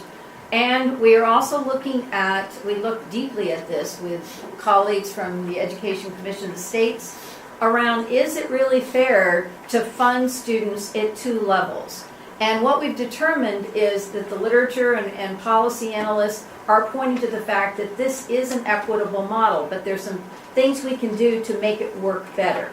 In other words, for example, if students are earning the full average daily membership in the K-12 funding model and the post-secondary FTE equivalency in the college level for the university or community college, that some of that needs to be portioned over to cover the costs that are necessary to support the partnership around these courses. I think sometimes people think the course is just there, it becomes available, I take it, the student takes it, and that's it. What we know is that for it to meet academic rigor, it must involve engagement around high school instructors or community college instructors aligning the curriculum together around common course outcomes, developing the assessments that are necessary, and in some cases we've learned that the benefits of scoring those assessments together are truly what truly builds a partnership and collaboration. With this, we believe that that portion of the K-12 funding needs to go to the post-secondary partner to support things like faculty time to go to the high schools or to meet with the teachers and to engage in professional development.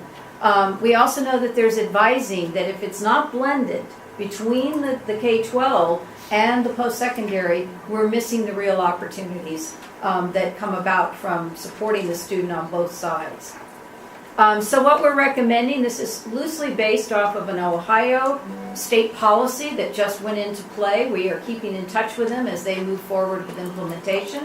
Where we're looking at a negotiated per credit rate that would have a floor and a ceiling and would also have a default rate. So if a district and their partner is not able to reach a negotiated per credit rate that supports the services that the post-secondary institution is going to provide, then there would be a default rate that would fall into place. And we've looked at several models that could be very equitable based on a percentage of what students might be able to earn if they were full-time enrolled, and basing that off of the ADM amount. So one of the things that's unique is that post-secondary institutions, they receive the funding based on completion of the course.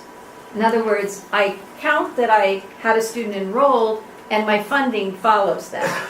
At the K-12 level, the proposal is that the base funding goes to the district because you have the student, but that we would put in a bonus payment for the completion rates. And this is important because it really gives an incentive to the K-12 partners to say, well, my seniors don't even come to the campus for a full load during their senior year. So what's going to get me to get them back on campus? Well, if there's an incentive to also say completion of college degree or college coursework can count towards that, that would be a strong incentive. What we also believe is that the districts can then opt to use some of that funding that they're receiving to buttress the other kinds of supports that are necessary. Teachers need time to do this work. They need to have the advising complementary to their work. Oh, let me go back. Governor Kitzhaber, you were with us during a very important discussion that we had with a number of districts that were implementing the fifth-year program. You probably recall that. And one of the issues that you charged it, or one of the tasks you charged us with, was to find more equitable funding formulas and to resolve this issue. Because right now we have students who are not, they may have met all of the requirements for graduation, but they're not being counted as graduates because the district is sort of holding on to the students to be able to provide those college courses on their campus or through their partner institutions. We think this model can address this, and it also disincents people to report them without reporting them accurately. So I know Rob Saxton is already working on some provisions that would clean up the data that we need to be able to accurately report the number of students who are graduating.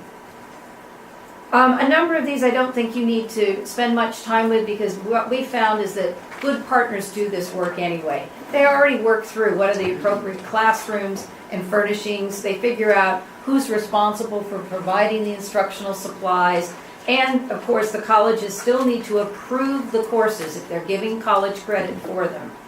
But what we did find is that there are issues on number 6 here that we can improve. And Peyton referenced this, the fact that there needs to be some equitable outcomes for how faculty instructors are approved. In other words, if I apply to one community college and another one, I should probably get back the same results on whether or not I'm approved as an instructor, and it needs to be done in a timely fashion to help the planning and scheduling of these courses. As Peyton mentioned, we think it's important to also think about what does the instructor bring to the table in addition to degree qualifications. What we might be talking about are teachers who are incredibly skilled at working with second language secondary students. They may have already been teaching an AP class and had 3 years of, scores of 6s for their students, 90% rate. Some of that can be part of what we call a statewide equivalency table that community colleges could help us look at and develop. We also think that there could be a need for seed funding to put together online content courses. I'm talking about the courses that teachers in high school could take during the summer months perhaps in the content areas that they're teaching. I know how difficult it is for them to find those classes all over the state. And if we had an online way to offer that, it could be developed and easily accessible. These last few items here under quality assurances, we found that many of these are already moving forward, but they must be a critical piece. The Eastern Promise model certainly gave us some strong pillars around this work, around professional development, PLCs, and we now have my last count was all but 18 counties in our state will be benefiting from the replication grants and added on to the Eastern Promise. So we think that we are moving forward in the right direction on that. But we also think there needs to be the development of a plan. This may not be this may start with the Oregon Department of Education to provide leadership around how we have a K-12 and post-secondary plan for college-going culture. It's a term that people bandy around a lot, but then if you go and look at individual places, you may find that there's very different rates of what that might mean in a student's life. We also think technology is incredibly important here. There are blended advising tools that we should be maximizing here that would help move this forward. And lastly, families and students need to be able to understand And I'm just going to step out of my role for 1 second and say, you know, I have a PhD, and I can't tell you how difficult it was for me to dig through all of the different terminology and nuances of the existing options that we have in the state. And I thought to myself, if I was 18 or 17 or 16, and if I was a parent trying to explain it, I would have a hard time. So we've got to find a way to make this very transparent to people, to help them understand that, first of all, not every credit you take may actually transfer. That's a number one message that every post-secondary person has told us. Be sure to help people understand which courses transfer and why, and what kinds of guidance that we can give students as they work through that transfer. We also think we have incredible partners that are providing mentorships, after-school programs, the AVID programs, the Aspire programs, Gear Up and Trio. We want all of those partners to be supportive and know everything about these options so that they're also communicating. And lastly, we think you and the governor and legislators deserve an annual report that gives you the specifics that we can't find right now, that leave our report card empty, because we don't have one way of actually pulling all of this information together, disaggregating it by student demographics, and then looking at by course type. So that concludes our draft recommendations, and we have a pad and pen so we can take back feedback. Governor, I just want to appreciate the work that's been done here, and I remember we had a brief conversation when you asked me to join the OEIB, and this is what we were talking about. This is the kind of progress we want to make, and I look forward especially to that piece there with the transparency of adding to our, where is it, our report card, the kinds of pieces that make it available to the general public, and also the 15 and 16-year-olds. So I do want to laud the work. We still have work to do, but it sure is good to do. So just to go back to the earlier conversation about having the scorecard, I think we value having the scorecard, even if we don't have it, that information, so just, I think, continues to keep it present that we need to have that. So the expectation in the achievement compacts, and if we know that's an indicator for success, that putting it in the scorecard, even if it's with the asterisk that we have work to go, will keep us focused on that. One thing just in this in the presentation buried in here was sort of public school students having to pay for textbooks and other things related to taking college level courses. I guess I'm not sure who at the state was responsible for it, but the recent announcement about the AP and IB tests payment is super important for kids to be able to access that. So while it may not seem like a lot of money to many people, that's a barrier for a lot of students. It's enough, but it's 2.6 million. But the individual, it's like $89 for It's $120,000 at my school. 80% of the kids taking one or more IB tests, and it's a huge move in the right direction to getting 100% of the kids to be able to take those IB tests. So if we want to send the message that all kids should leave with their sort of 9 college credits, I mean, one of the things we may create a college-going culture, but then there'll be a lot of barriers for all kids to access that. So they continue to be mindful of that, and I don't know how that translates into a legislative concept, but that's important. Well, I think you brought up a couple issues. One that we've addressed, we need a map. We need to have a map of Oregon and see where students are getting these opportunities and where they're not, to see where we need to target our efforts. But also schools self-report, and we're used to doing that. The U.S. News came out with best high schools in the country, and that's based on us telling them how many students take AP tests, how many take IB tests. We can easily say how many are earning dual credit in partnership with a higher ed institution. So we just need to require that schools and districts self-report without violating FERPA or any student confidentiality rights. It's harder sometimes to see how well they do by student. So in terms of the demographics and by subgroup. that's going to be a little harder, and we've wrestled with that. But we absolutely can now self-report our data about who, how many students are accessing those things. And there's no one right way. We talked a lot about there need to be multiple opportunities and pathways.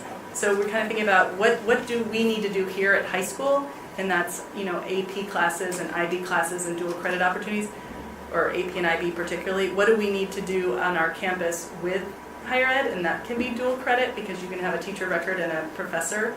And then what does higher ed need to do, or can they do on their campuses, like the Running Start program in Washington, where the student leaves the high school campus and goes to that other campus for a different setting. And each of those three models, AP, IB, or dual credit, or off campus, will motivate and serve different kids and different learning styles with different needs. So we need to expand, literally expanded options, but expand our options to make sure we're having those platforms for different kinds of students with their different needs. Obviously, exciting watching the Eastern Promise scale up, and there, you know, when you think about the process that we went through as OEIB, from way back in the beginning, saying it's our job to look at outcomes and invest, and then to monitor and see how that's going. To me, how that process is really kind of the poster child of a lot of our initiatives, along with the hubs and the racks. But when I look at your presentation, all the work, you're doing an amazing job of lifting this. The 5 pillars that we talked about are embedded within that. And I think we're going to see through this RFP process and the scale up, we're going to see people at the local level attacking the issues that are embedded in that. It's going to give us a lot of feedback. I think in a year from now, after all of the across the state of Oregon, because we know every region's different, how it perceives it, but they're all right now tackling those issues and trying to find ways around it. So I think we're going to see a lot of creative problem solving. We're going to be in a different place after we've had 5 regions in Oregon really trying to deal with these issues that are going to help us. Cool. So I think I have one maybe question or assumption to check, but I think I appreciate a lot of things about this. One piece that I think is coming out, the way I'm interpreting it, is that there's really going to be an emphasis on not just focusing on high-performing students, but really getting lots of different kids to participate. And I think all of the research really shows that if you actually take a student who is struggling and give them a college experience, you know, 1 credit class, it completely transforms their own expectations of themselves. So if that's what I'm interpreting that correctly, I think that's great. And I hope that we will be intentional in rolling this out in alternative schools as well, and other options around the state who many of those institutions have actually shown themselves to be the best at this kind of work. I have a suggestion and a question. So the suggestion is that throughout this work, I hope you'll really pay attention to gender equity and really ensuring that we're paying attention to boys and specific strategies to get boys enrolled and participating, and that strategy looks a little different. And then the last thing I would just ask is really about what work you plan on doing to really help support and shift the culture of principals, counselors, and teachers in identifying students, because you know, that's actually one of the biggest barriers, is really the unconscious bias that exists in the perspective about which students are a good match for this. I can't tell you how many examples I've heard of, you know, districts around the state where you know, the kids who are signed up are usually the teachers' children, or the really successful kids, or who is perceived as the really successful kids, or the kids who are perceived as being able to, you know, quote unquote, take advantage of this opportunity. And I think that unconscious bias is more prevalent than we realize, and it's not going to change unless there's an intentional effort to address it. And that really needs to happen at the teacher level, but also on the school leadership level as well. So I'm just curious about that strategy. Something that I think all people should be curious about. And it's interesting, if you've read the book Why Boys Fail, they really put a lot of emphasis on the problems with an overemphasis on early literacy, particularly for boys, when we're talking about 3rd grade reading strategies, but also the lack of male teachers and not enough nonfiction that captures their interests when they're little. So Common Core should help with a little of that maybe. But technical ed was another piece that some presenters said. I don't see enough technical ed and dual credit that might engage hands-on learners, which sometimes are boys, but also for girls to close that gap with women in technology. So it's come up a couple of times, but mostly through, we need to see more CTE and technical ed in this plan. And then I think we really need to be talking from kindergarten on about boys and achievement, and hopefully not creating any issues earlier on that then continue to affect high school. I did want to say that some of this work is really inspiring too, when you talk about the partnerships between high school teachers and professors at higher ed, and talking about overall teacher effectiveness and preparing our teachers, that aligning professional development K-12 and with higher ed around proficiency or Common Core or courageous conversations around race, that will be really powerful when we take our teachers and our professors and align and articulate that work, and also that collaboration. We're doing professional learning communities now horizontally, but really what could happen when you look at that vertically as well as horizontally, it'd be really powerful. So there's some opportunities with this work that also intersect with other pieces of work around teacher effectiveness. And I would simply add that the college-going culture, that to me is exactly what you were talking about, that you just wrap this around all students and that you create different ways that students can experience that, including mentors of other students who may have graduated from the high school, bringing them back. I mean, there's so many different ways that it isn't just one adult saying to a student, you should try college. We just need to wrap all of that around the students, and I think that will help also negate and change that belief system that you were talking about. Excuse me. There probably need to be some pilot programs or incentives. One of the studies that we read looked at the early college model, and they looked at 10 schools across the country, and 7 were co-located on community college campuses, 7 of the high schools, and 3 were co-located on university campuses. So in terms of helping students feel, reducing the barriers and connecting kids, when they on a college campus and they're earning credits, they were 50% more likely to earn up to 10 college credits before they graduate from high school. So as we think about our growing state and as we expand our higher ed, it would be really important to look at how can K-12 be co-located in some way with higher ed to reduce the barriers and streamline that process for kids, because some kids just aren't going to get on a bus and go even 2 miles to access college credit. They're going to say, where are my friends? Where do I feel comfortable? Does it feel like family? More than they're going to independently, just individually go off to get that. Some will, but not all, and particularly when you look at students who are struggling, we need to somehow connect them. So I think the governor called on me next before he left, so I'm going to speak and then I'm going to recognize David. Thank you for this work. I think you've really shown us what all the challenges are with this and come up with a really good set of recommendations. There is one that I need to address, which Hilda, I'm sure you won't be surprised, and that is the qualifications of approval of high school instructors. And I think there are some challenges with that. I think accreditation is a piece of it, but I think also the very strong faculty culture in higher education that gives them authority over curriculum and, to a great extent, authority over assessing the credentials of their colleagues, some of which is embedded in collective bargaining agreements in community colleges across the state. So I think this is a massive cultural change when you introduce the word standardization. And this isn't just a technical problem that needs a technical fix or a piece of legislation. It's an adaptive cultural problem or challenge. The faculty wouldn't call it a problem. They would say this is the way it should be. And I have a lot of reason to support that position actually in higher education. So I think we just need to go in with our eyes wide open and think very, very carefully about this. I do recognize the challenge from the K-12 perspective, What I would say is that I think we all embrace the goal of having, the outcome of having every high school student have access to 90 credits.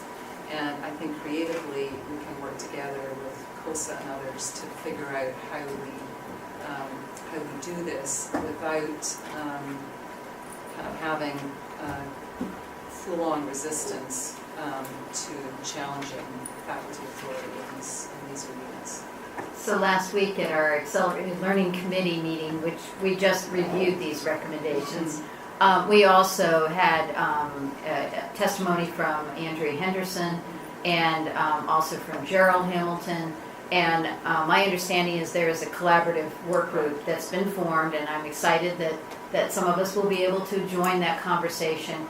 And I have been having conversations with other folks around the nation, actually, around accreditation and the perception of what stops, what moves forward. And I just think that, opening that up a little bit to talk about we're operating like a seamless system. Maybe accreditors now need to operate like a seamless system, and maybe they haven't yet really thought about that in ways of what might be able to support that and not lower standards, but support a culture that truly operates like a seamless system where it should. Thank you. So David. Yeah, I'd just like to reiterate what others have said. It's a great report. I think it's the OEIB's goals of having every student do 3 college courses or more is great, and I think this very comprehensive report lists a lot of ways we can get there. I think there's an added plus that it will help decrease the necessity for developmental ed courses when students get to college. I like the fact that the report addresses the cost to the student and the funding to the institutions. I think we have to see both. Sometimes one or the other of that side of the discussion is lost when we're talking about higher education, tuition, and funding. So I think that's important. That's addressed there. There's a lot in there with the quality assurance part about faculty collaboration between the high school and college institutions, and that's going to be real critical. I think that should be expanded upon more, in fact. It's going to be quite critical, and it's going to need some funding and support, because what I'm hearing from teachers involved in various initiatives around the state that are working on dual credit and other kinds of college and high school initiatives are, a lot of it's being added to their workload. It's an extra. It's like, adding extra 5-10 hours a week on or whatever, and it's not being recognized as part of the workload. And people can do that. Sure, it's a new initiative, they want to support and everything, but if we want to make it sustainable, it's going to be necessary. And I think that should get addressed too. It's good it mentions that the curriculum remains the responsibility of the colleges. Certainly if we're going to have students experience academic rigor and a true college education, that's going to be necessary, that the colleges retain responsibility for the curriculum. However, and it's to say also what Mary has said, I'm hearing it from a lot of faculty throughout the state, statewide standardization of instructor qualifications. A lot of faculty are really concerned about this.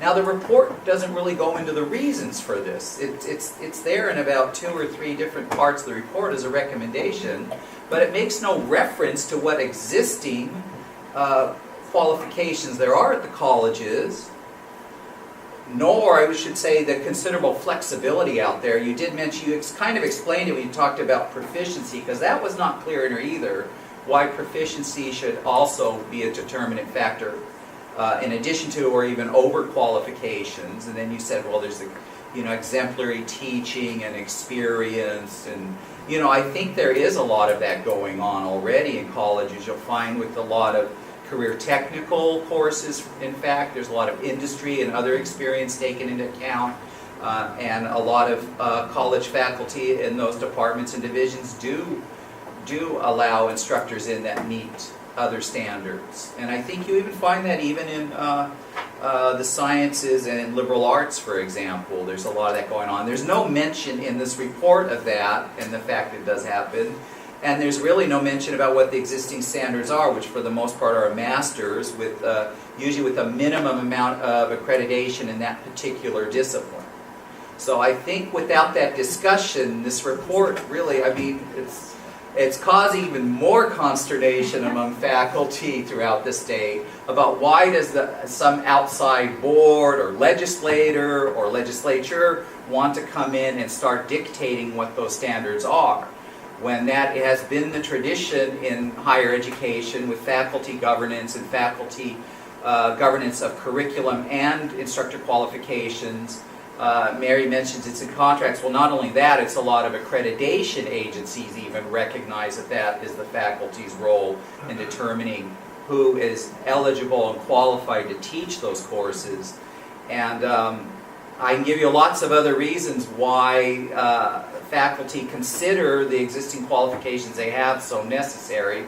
And I think that's probably a discussion we should have with between post-secondary and their K through 12 colleagues, and that's not really in here. And I think that discussion does have to take place, because I think faculty have a lot of valid points about the level of expertise and the depth of knowledge and the context for their discipline that come from having those standards. So I'll just say, you know, it should be nothing new to the committee. They've heard this all through too. But to see this in the report with no context and no reasoning and without really further discussion, it's going to be a major hindrance. I think there's going to be a lot of faculty concern will continue, to put it mildly. And David, you are reminding me that there was a document that was part of the committee's discussion that outlined all of the laws, the standards, the dual enrollment standards, and state policies from all over the United States. So I just didn't have that in here, so I really appreciate the reminder that without that, there's this void, and we will certainly make a better attempt at that. We definitely heard a lot about that, and the only thing that I want just everyone to think about is, you know, we already have IB programs, for example. Just take that as an example, where teachers are selected by the high school principal to become IB trained and teach IB courses, and then the students take tests and they routinely graduate with 30 to 42 college credits. And U of O has said, we'd love to get your IB students with their 30 to 42 college credits that were awarded really through a test, but taught by a teacher who does not have most times a master's or a PhD in their subject area. So, you know, the authority of curriculum is an interesting question, because even but within that test IB, is corrected by college level instructors, I must point out. The test, the coursework and the test in particular, is corrected by college level instructors. It's not corrected by, not set up and instructed by those So instructors. I'm going to go ahead and call on Hannah. Sorry. The counterpoint that I'm sure we'll all take under consideration. I'm going to call on Hannah and then maybe one more, and we're going to take breaks. One of the exciting things about the work we were doing was going P through 20 and really bringing everyone together and all of us owning education across the state. So I think it's exciting, and we're talking about higher ed and how we're going to have this conversation and articulate between K-12 and community college with dual credit. But I will just echo, and I won't repeat everything David said, but there are great concerns, both from K-12 and higher ed, about dual credit and how we do it. So I think on the right track, some really great work, but we've got to make sure that we engage in those conversations before we roll it out and it not be successful. The question I had, you talked about, I think you said 18 counties, is that? So half of the counties have dual credit, 36, is that right? I just remember counting on the map, and there were 18 counties that are not part of an Eastern Promise program or replication. And one of the things I think for us to keep in mind and keep working towards is, if we're talking about all students, how do we make sure they have access? Because the rural districts, as I've talked with superintendents and educators, are really struggling to be able to offer this. So Orbit is an opportunity. We've got that out there. We've created it. think we believe it's an important component, so. But thank you. So Nicole and then Kay and then we'll wrap up. So, I don't know, I'll just make a comment, which is, it just seems like we spend so much time on this board imposing a lot of standards and expectations around teachers and our K-12 system, and yet there seems to be a big resistance to having that conversation on the higher ed front. And I know it's a really difficult conversation, but I just think it's a little bit unfair, and it makes us seem like we are having different types of conversations at different parts of the system. And so I just would reflect on that a little bit. And I would also say that in my experience working quite heavily with community colleges and districts, it is not uncommon to have teachers who actually have the exact same qualifications as community college teachers. And so I'm not sure if there's a deeper issue that we're not talking about that's about job security or protection or turf. But I just think at some point we need to maybe delve a little bit deeper in that, particularly when, while we know our teachers are not as diverse as our students, our community college teachers are even less diverse than our teachers. And so I just think we maybe need to think a little bit differently about how to have this conversation in a more constructive way that may not be as polarizing or set of different expectations about how we transform different parts of the system. I would only add this comment, if this really is going to be an opportunity for all students, that you might want to include some language in your report that defines some guidelines in terms of how the students are selected and not leave it to be the arbitrary decisions of teachers. Mary? Yeah. I feel that K-12 has been bullied around and told you have to do things for years because the money's attached to it more so. And the faculty at our community colleges do have some professional discretion that we don't, and we need to have it, and that's what I believe that we talked about when we talked about the rules. So I hope we can quit putting so much pressure on K-12 and telling them what to do and actually listen to them, because I think we'll be stronger when we do it. Well, I would just say that, I think that, I do think the cultures are different, whether that's a good thing or a bad thing, cultures are different. And I don't think anybody's opposed to having a discussion, but I think having faculty engagement is clearly important in K-12, and I would say double that up for higher ed because of the difference in culture. If we don't get faculty engagement in these conversations, it's going to be very difficult to get any change. So I welcome that conversation both here and elsewhere.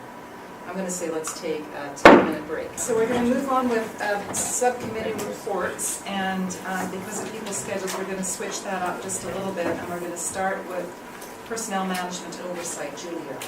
Thank you, and I'm going to apologize in advance. I have to do this report.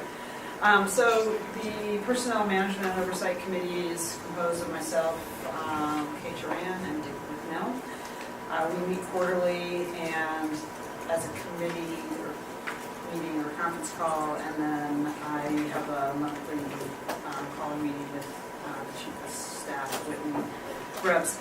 And our three focus areas since we were formed mid-year was working with the Chief Education Officer on the work plan and scorecard.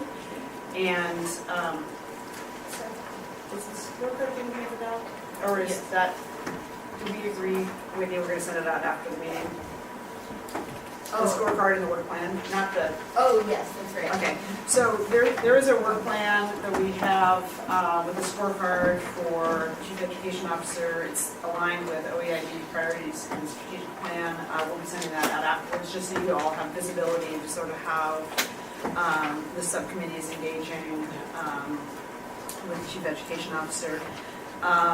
We've also spent a fair amount of time on the development of protocols and policies for out-of-state travel and non-OEIB external work and board service. And sort of an administrative portion of our committee work is sort of ongoing oversight of expenses, travel and staff, and then the trainings and compliance functions for the Chief Education Officer and the staff. And then the third piece, which is really will be the subject of the main content of my report today, is the preparation for the 2013-14 evaluation process. We had a meeting 2 weeks ago, or a conference call, where we walked through what the sort of evaluation process will be for this year. Obviously, Dr. Golden was hired. When did we bring you on full-time? September, so you hasn't been a full year. August 1st. So October 1st. it won't quite be a full year, but we figure it's good this first year to just sort of get in a regular cycle of an evaluation.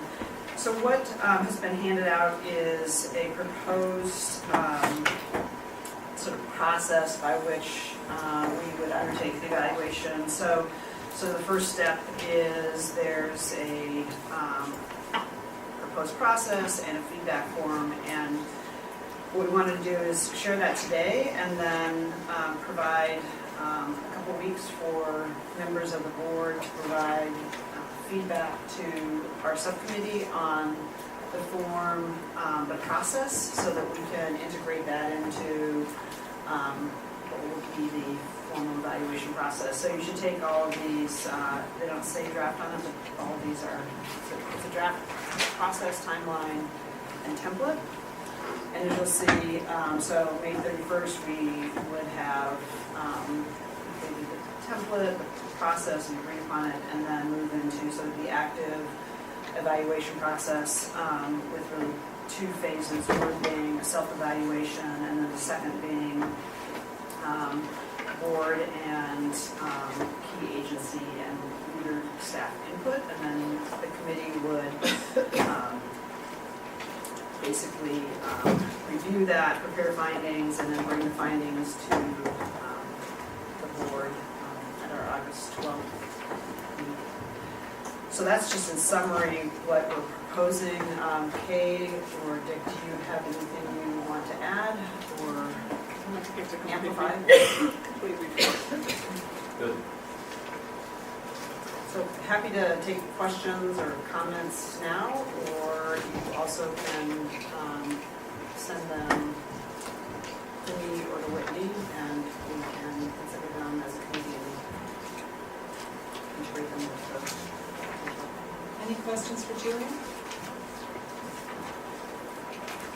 Not a question, but should we move on this, or should we, as a larger group, because I know we're gonna do some revisions possibly, but I think it's important to keep with some of the timelines just because of the way they run, and I think it'd be important to show support for this as the process at this point. So I'm asking what, Madam Chair, what's appropriate here to let Julia and our colleagues know that we support this part here and that we are with the process that they've created.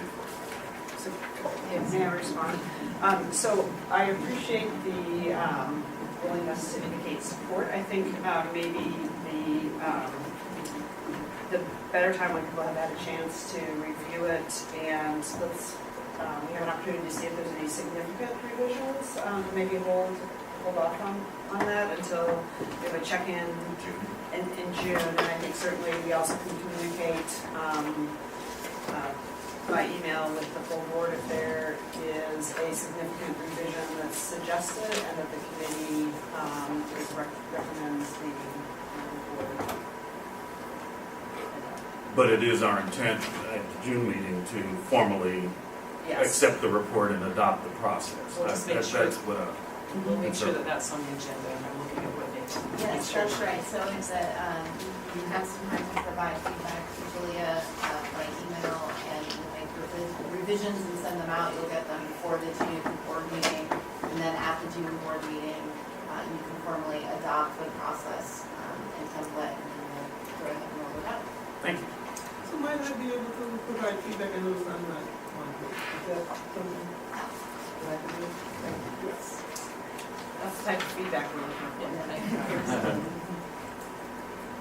Okay, just on the evaluation, when we started talking about evaluating, we started talking about evaluating the chief education officer and also the work that we're doing. So at our retreat that we're doing, are we going to talk about what we've done and what we can do? Is that part of your charge, or is that something? So it's interesting because this is an issue that Dick brings up almost every time we meet. And the decision on our last call was that was probably a more appropriate activity for the full board to participate in versus the personnel management oversight, because really our scope is the relationship between the board and the chief education officer. But you're not the first to ask, so I guess I would say that we think there's a need, but maybe a committee or the full. I would be comfortable if at our retreat we had a real engaged conversation about what we're doing and how if we're meeting benchmarks that we set for ourselves and whatever. I think it would be good for us to have that conversation. Thanks. Okay, thank you, Julia. We'll move on to Dick with the outcomes and investments. Yes, thank you for letting me get going here. I apologize for being late today. Morrison Family and Children's had their first public ask for funds today, and I was up there representing you guys, did you do it or not? I behaved myself, so it all went great. So, and then I got the same thing here at 4:15, so another ask. We have a free clinic here in town that handles 800 patients a week at no cost to the physicians and also drugs. So it's a rock and roll deal here in Marion County. Seth is handing out now materials for us, and while he's doing that, our committee is made up of Henrietta Vanderleen, Ron Saxon, Pam Curtis, and Duncan Wise, and we met just the last week of our meeting. The Outcomes and Investments Subcommittee has developed a process for hearing from other boards, commissions, and subcommittees, and you'll see that on the calendar that's outlined there in front of you. Last month we worked with OEIB staff and to create the template that is also in your packet. Over the summer, each group will present their top budget strategies and answer the questions that are in the template there in front of you. One of the critical things that we'll be looking at is which strategies can we really move the dial on. If there's any low-hanging fruit, we need your input as a full board, of course, that will reflect the outcomes on the scoreboard. And at the end of the summer, our Outcomes and Investment Subcommittee will examine all the different recommendations and prioritize them, and then using the equity lens and other evidences of return on investment. And then we'll bring that to the full board, our initial set of recommendations on August 12th at the retreat that we have just talked about. And that we'll get more input, more feedback from you. And then our subcommittee will then do some work to incorporate feedback into the final recommendations. The final recommendations for the governor's budget will be presented by September 9th at the OEIB meeting. Time is clicking away, and so we'll be pretty active here. So that's any questions or anything? Questions for Dick? That's quite a name for the subcommittee, is Outcomes and Investments.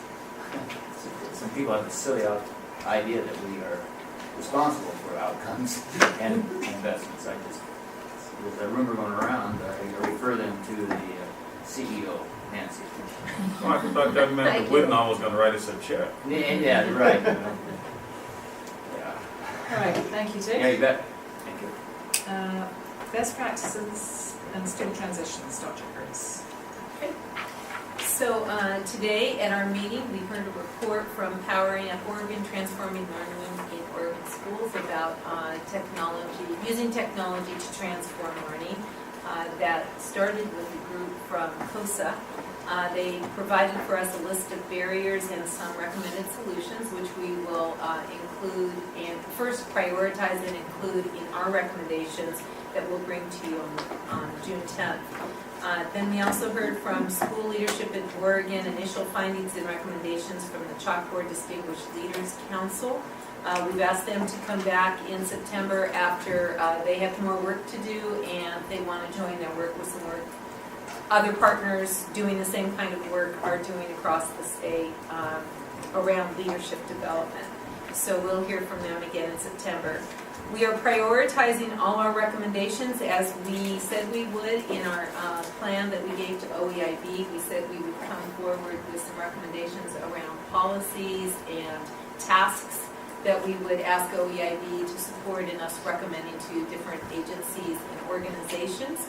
Along with that, we will prioritize some key funding investments that we will discuss with the Outcomes and Investment Committee in July, and then I guess we move forward with them after that. And that's it for today. Thank you. Any questions? Thanks. Nicole.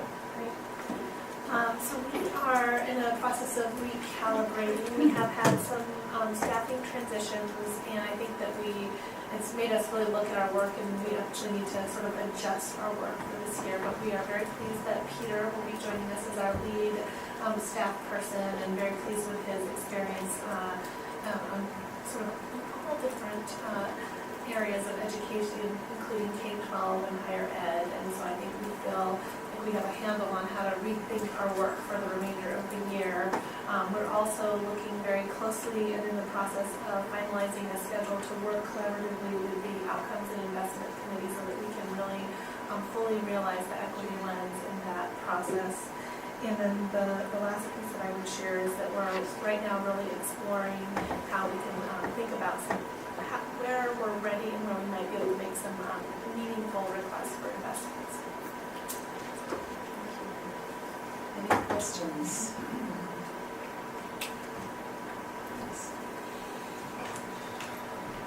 Okay, now we're going to move to agency reports, and this month it's our Youth Development Council RSL Director. Frank is going to pass out to you a quick update that I'm going to give to Jill. It's not okay, that's all right. Thanks. But it is. I'll be sure. No, but what it is, when last I was actually presenting, I think it was even prior to the legislative session, but since then, the Youth Development Council and the division actually went through the session, and we made a standing after the session. And with the leadership of our chair, Matt Morton, and our vice chair, Jay Dixon, and the council itself, we have begun our process for actually trying to make some investments in the community. And so the first part of that was information and training. You'll see that in the information that Seth is passing out, where you'll see that we held trainings around the state this last April into May. Two of which were around, several of which were, two of which were actually webinars, and then the rest were on our crime prevention, our youth innovation, and our youth and community grants themselves. Thank you so much, Mark, for hosting us in your part of the world. It's always great to be able to reach out and get partners to help us with our training sessions, and so we were able to go around the state and do the training piece. On the next page, you'll see actually our timeline for how we are actually going to be able to get the funds into communities in September. The process right now, we released our RFAs, requests for applications, last Thursday. And so they are out in the community. They went far and wide. They are out in the community right now. They will actually come back in. The deadline is June 16th, to about 6 weeks of folks in the community. Again, that timeline reflects the need for the collective impact component of what we're working on and what we're requiring to take place with the grants actually in communities by September. We're going to be making some investments there. We're going to be going to the Outcome and Investments Subcommittee and kind of presenting what that investment package actually looks like. You have here a quick overview of each of the investments in this particular document, but a little more extensive presentation will be to that particular subcommittee with the idea that we will be making awards and negotiating outcomes with those awardees that will align with the Oregon Education Investment Board as well as with the Department of Education. So that is the intent, and our folks in the field know that as they apply, they are being asked to take a look at indicators of need and equity, which is embedded in the application process itself. I say that because many times, as we're talking about the equity wins, it's setting separate. Ours is embedded in. So as you go through the application process, there is the assurance that you are looking at equity as you go through that particular process. So we're really excited and anxious to see what the responses will do like looking at that, and how then we negotiate the alignment with the board as well as with the department. Yeah, so that's where we are. Thank you. Any comments or questions? Just on timelines for reporting, Iris, what are you seeing in terms of this looping back to us? I know it takes a while to get the funds out and all the other pieces. We'll do a quick something sort of interim with the outcomes and investments, just so they. We're sorry, your conference is ending now. Please hang up. Just so they know where we are, and then sometime probably in September, once those awards are made and we've negotiated the outcomes with the awardees, we would probably come back and be able to give a presentation to you on how we align those, because they're going to have to align with the work of with the expectations and outcomes that the board is speaking, as well as with the strategic plan and investments that the department will put into. So that's where we'll be really going to come back in the fall and show you where we are. Thank you. What is the total amount of money you're granting out? Okay, so it's in different grant streams. In the first grant stream, which is our youth and community grant, we have 6.4 million, but that's a biennial. So what we'll have is about 3 million out. And then in our youth and innovations grant, there's 1.6 million. And then we have smaller amounts in our youth and gangs and our youth and crime. But in our youth and gangs, it's about $750,000. And then in our youth and crime, which is our federal funds, which have dwindled over time just incredibly. In fact, our juvenile accountability block grant, this is the last year the federal government is going to issue that particular grant. So federal monies are really drying up. And so with those particular grants, we have like 104,000, and then another one we have about 120,000. That's about it for the federal money. So the federal monies are going away in terms of. Well, much of it is. Yes, we'll still have formula grant money. I know this is kind of. We'll still have some formula grant money coming from the federal government, but all of the juvenile accountability block grant, Congress actually wiped out that category nationwide, so there will. And that's all the JPAC and JJAC that we used to have. That's right. That'll be gone. This is the last year. Any other questions? Thank you, Iris. Appreciate it. We're going to move to public testimony now. Let me just read the statement. This is the portion of our agenda where we take public comment. I want to remind those members of the public who have indicated a desire to make comments that our policy provides for a limitation of 3 minutes per person. The board will not hear personal complaints concerning personnel at a particular agency or institution, nor will the board respond to any public comments, but will direct the Chief Education Officer or other agency leaders to respond at their discretion. Speakers are reminded that the public comments will be limited to 3 minutes, and Seth will keep time. We have 3 people today, and first is Steve Buell, Oregon State Our Schools.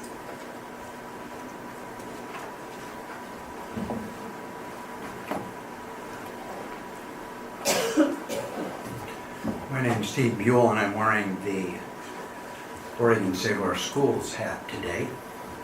That's the one that bothers everybody. I could bring this kind of down to the real world, what's happening in schools. Have you ever, any of you ever looked at the sample questions for the SBAC testing? It kind of reminds me a little bit of when you go out to Fred Meyer and they have the cheese and little samples of cheese, and you stick in the toothpick and you eat the cheese, and if the cheese tastes good, you might buy it. If the cheese doesn't taste good, then you're not going to buy it. And so I thought, well, I'll take a look at the SBAC tests, questions that they have, the samples, and see if they're any good. And they were atrocious. It's unbelievable how bad they are. And I keep talking to person after person who's looked at them, and they talk about how atrocious they are. Now, these are the best sample questions that they have. Or you think they're putting out the worst ones? These are terrible. I looked at the 6th grade, and I taught 6th grade for 14 years, self-contained, and a lot of other 6th grade. And all 5 of the major sample questions had pretty large errors in them. Errors. I was talking to a 3rd grade teacher from Milwaukee. They have doing this back in Washington too. She said one of the 3rd grade questions they put out into her staff, and there were 4 answers, and the staff split a third on 3 of the answers. The staff on the 3rd grade test. And so I just think that maybe we should be taking a look at that. And maybe if the samples aren't good, maybe we shouldn't be buying the test, because we don't get to check out the test, right? No one in Oregon has ever seen the test that we're now going to use, and you're advising the governor, I assume, to take this test. So here's your advice that I can see. This is your advice to the governor. Spend millions of dollars on a test which will heavily influence the education of every child in Oregon, which no one in Oregon has ever seen, based upon examples which are terrible. And while we were at it, let's use this test, which no one in Oregon has ever seen, to label schools and impact communities, evaluate and label teachers, even though any decent researcher can tell you this type of testing is inaccurate and thus unfair. And lastly, we are using it to label children, creating in many of them a false sense of what education is and should be, as well as doing a good job of psychological damage. Now, you might think that your deputy superintendent would step in here and give you some educational words of wisdom. But he's quoted this week in the newspaper that he isn't aware of kids crying over the testing. I don't know if that's the case, but heck, he might spend any time out talking to teachers. All sorts of teachers know and have seen kids crying over the testing. I've seen teachers crying over the testing. It's really terrible. In fact, my great nieces, I've had 2 of them. One is an 8th grader and straight A student all the way through middle school, and she failed the test. It wasn't the SBAC, but and she's crying over it. So I've seen them crying, and also another niece who is now on medications for the anxiety from the testing. So Could you wrap up last 3 minutes? I think that I'd just like to compliment you on the way to go. Great advice you're giving the governor. You have a nice day. Thank you. Thank you, Steve. Next is Eva Payne. State your name for the record, your affiliation. Pardon? Your name for the record and... Oh, yeah, P-A-Y-N-E, Eva Payne. Thank you. And I'm a little nervous. This is my first time doing anything like this. I'm Eva Payne, and thank you for the opportunity to talk about the lack of statewide oversight and uniformity in Oregon's new mandate to offer dual credit opportunities, especially the awarding of proficiency-based credit. I teach writing and literature at Chemeketa. I have served as program chair. I'm the incoming national chair of the National Council of Teachers of English 2-Year College Association. But I'm here today as a representative from OEIC, the Oregon Writing English Advisory Council group. And OEIC shared concerns in an email to the Accelerated Learning Committee in December of 2013. And then again in February 28th, I shared with the OEIC meeting the model that we're using at Chemeketa to award proficiency-based credit. And we talked about the problems with that particular model. One of the main focuses of our February discussion was, and this is between, OEIC represents all 17 community colleges and 7 senior colleges. We have representatives from all the groups, and sadly, since the state quit paying for substitute teachers to come from K-12, we don't have as much K-12 representation as we should have, especially with the collaboration that needs to be done. But our concerns mainly focused on how this is going to impact students. If students are erroneously awarded credit because of inadequate or incorrect assessment, they may struggle being underprepared and frustrated because they'll have only the certification of skills without the actual skills. The other bigger problem, perhaps, is the validity of proficiency assessment tools used. If the validity of the tools used to assess proficiency credit is invalid, the transfer value of those credits are likely to decline, thus impacting such things as the organ transfer module and the AAOT. Chemeketa is not alone in pursuing opportunities for offering proficiency-based credit. Seeing what other models and other disciplines and at other colleges are doing would provide a path forward, because our institutions and programs of study don't operate in isolation.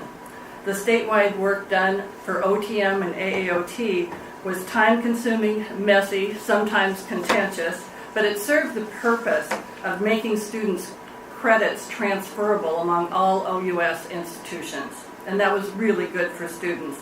This worked particularly well for writing, because at that same time, OEIC got together and developed 4-credit writing course outcomes based on the WPA writing program administers outcomes that are national outcomes that we all use on all campuses. I've only seen Chemeketa's model in partnership with the Willamette Educational Service District, and we call our pilot project the Yamhill model. The pilot's still in process, but it's a flawed process with many unanswered questions about rigor, assessment, authority, and certainly whether the high school students who may be awarded 115 or 121 credit during this pilot will actually be prepared for college-level writing.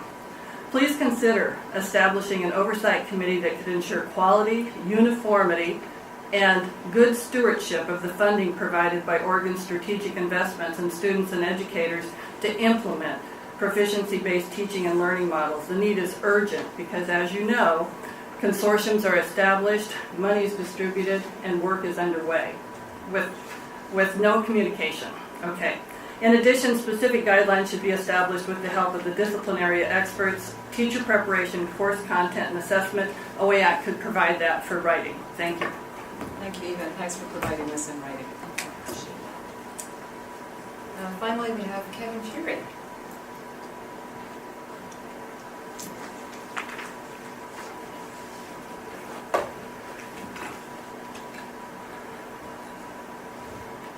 My name is Dr. Kevin Fury, and I'm an economics instructor at Chemeketa Community College, and I'm also the Community College advisor to the State Board of Education. And I'm here also to talk about performance-based dual credit. In our discussions at the State Board having to do with the revisal of the OARs, as well as our discussion around dual credit, Rob Saxton has been adamant about the fact that if these high school courses don't have college rigor to them, if they're not college level courses, then we shouldn't be offering college credit for them. Now, what we've seen at Chemeketa, at least in the implementation of the Eastern Promise grant, is that this isn't coming out that way. And I think the major reason for this is that the incentives and fears that those who are implementing it, the school superintendents, are different from those who are at the top of the educational superstructure. In particular, those who are implementing this have, as part of their achievement compacts, they have the number of college credits that their students have achieved before they graduate. Also, there's a fear out there that there'll be legislation coming very soon that will require all high school graduates to have 9 credits of college work. And while I'm sure there's no superintendent out there who wants their students to have a lower quality education, and I'm sure there's no superintendent out there who wants to set up their students for failure in the next level, if you have a situation where you have rewards given for quantity and there are no rewards for quality, then you're setting up a system which is biased towards sacrificing quality for the sake of quantity. Now, what we've seen at Chemeketa, and Eva, of course, talked in much more detail about this, But what we've seen at Chemeketa is instead of the college instructors determining what is going to be the content of the course, what will be the assessments of the course, what will be the grading structure of the course, what we've seen is negotiations at every step of the process. And at every turn, those who are representing the high schools are asking for less work and lower standards. One way around the problem with quality here, and a way around from negotiations district by district by district, is to establish statewide standards. OEIB is already set up as an organization which would pull together 4-year schools and 2-year schools and could collaborate with high schools. I imagine that that the math professions could do the same. There's a statewide community college math group, and I imagine there's probably one at the 4-year schools. Having statewide standards set up by English and math will serve as a good example for the other disciplines as attempts are made to expand them. Thank you very much for your time. Thank you, Dr. Fury. Appreciate it. That concludes our public comment. Is there anything else we need in the order? If not, we're adjourned.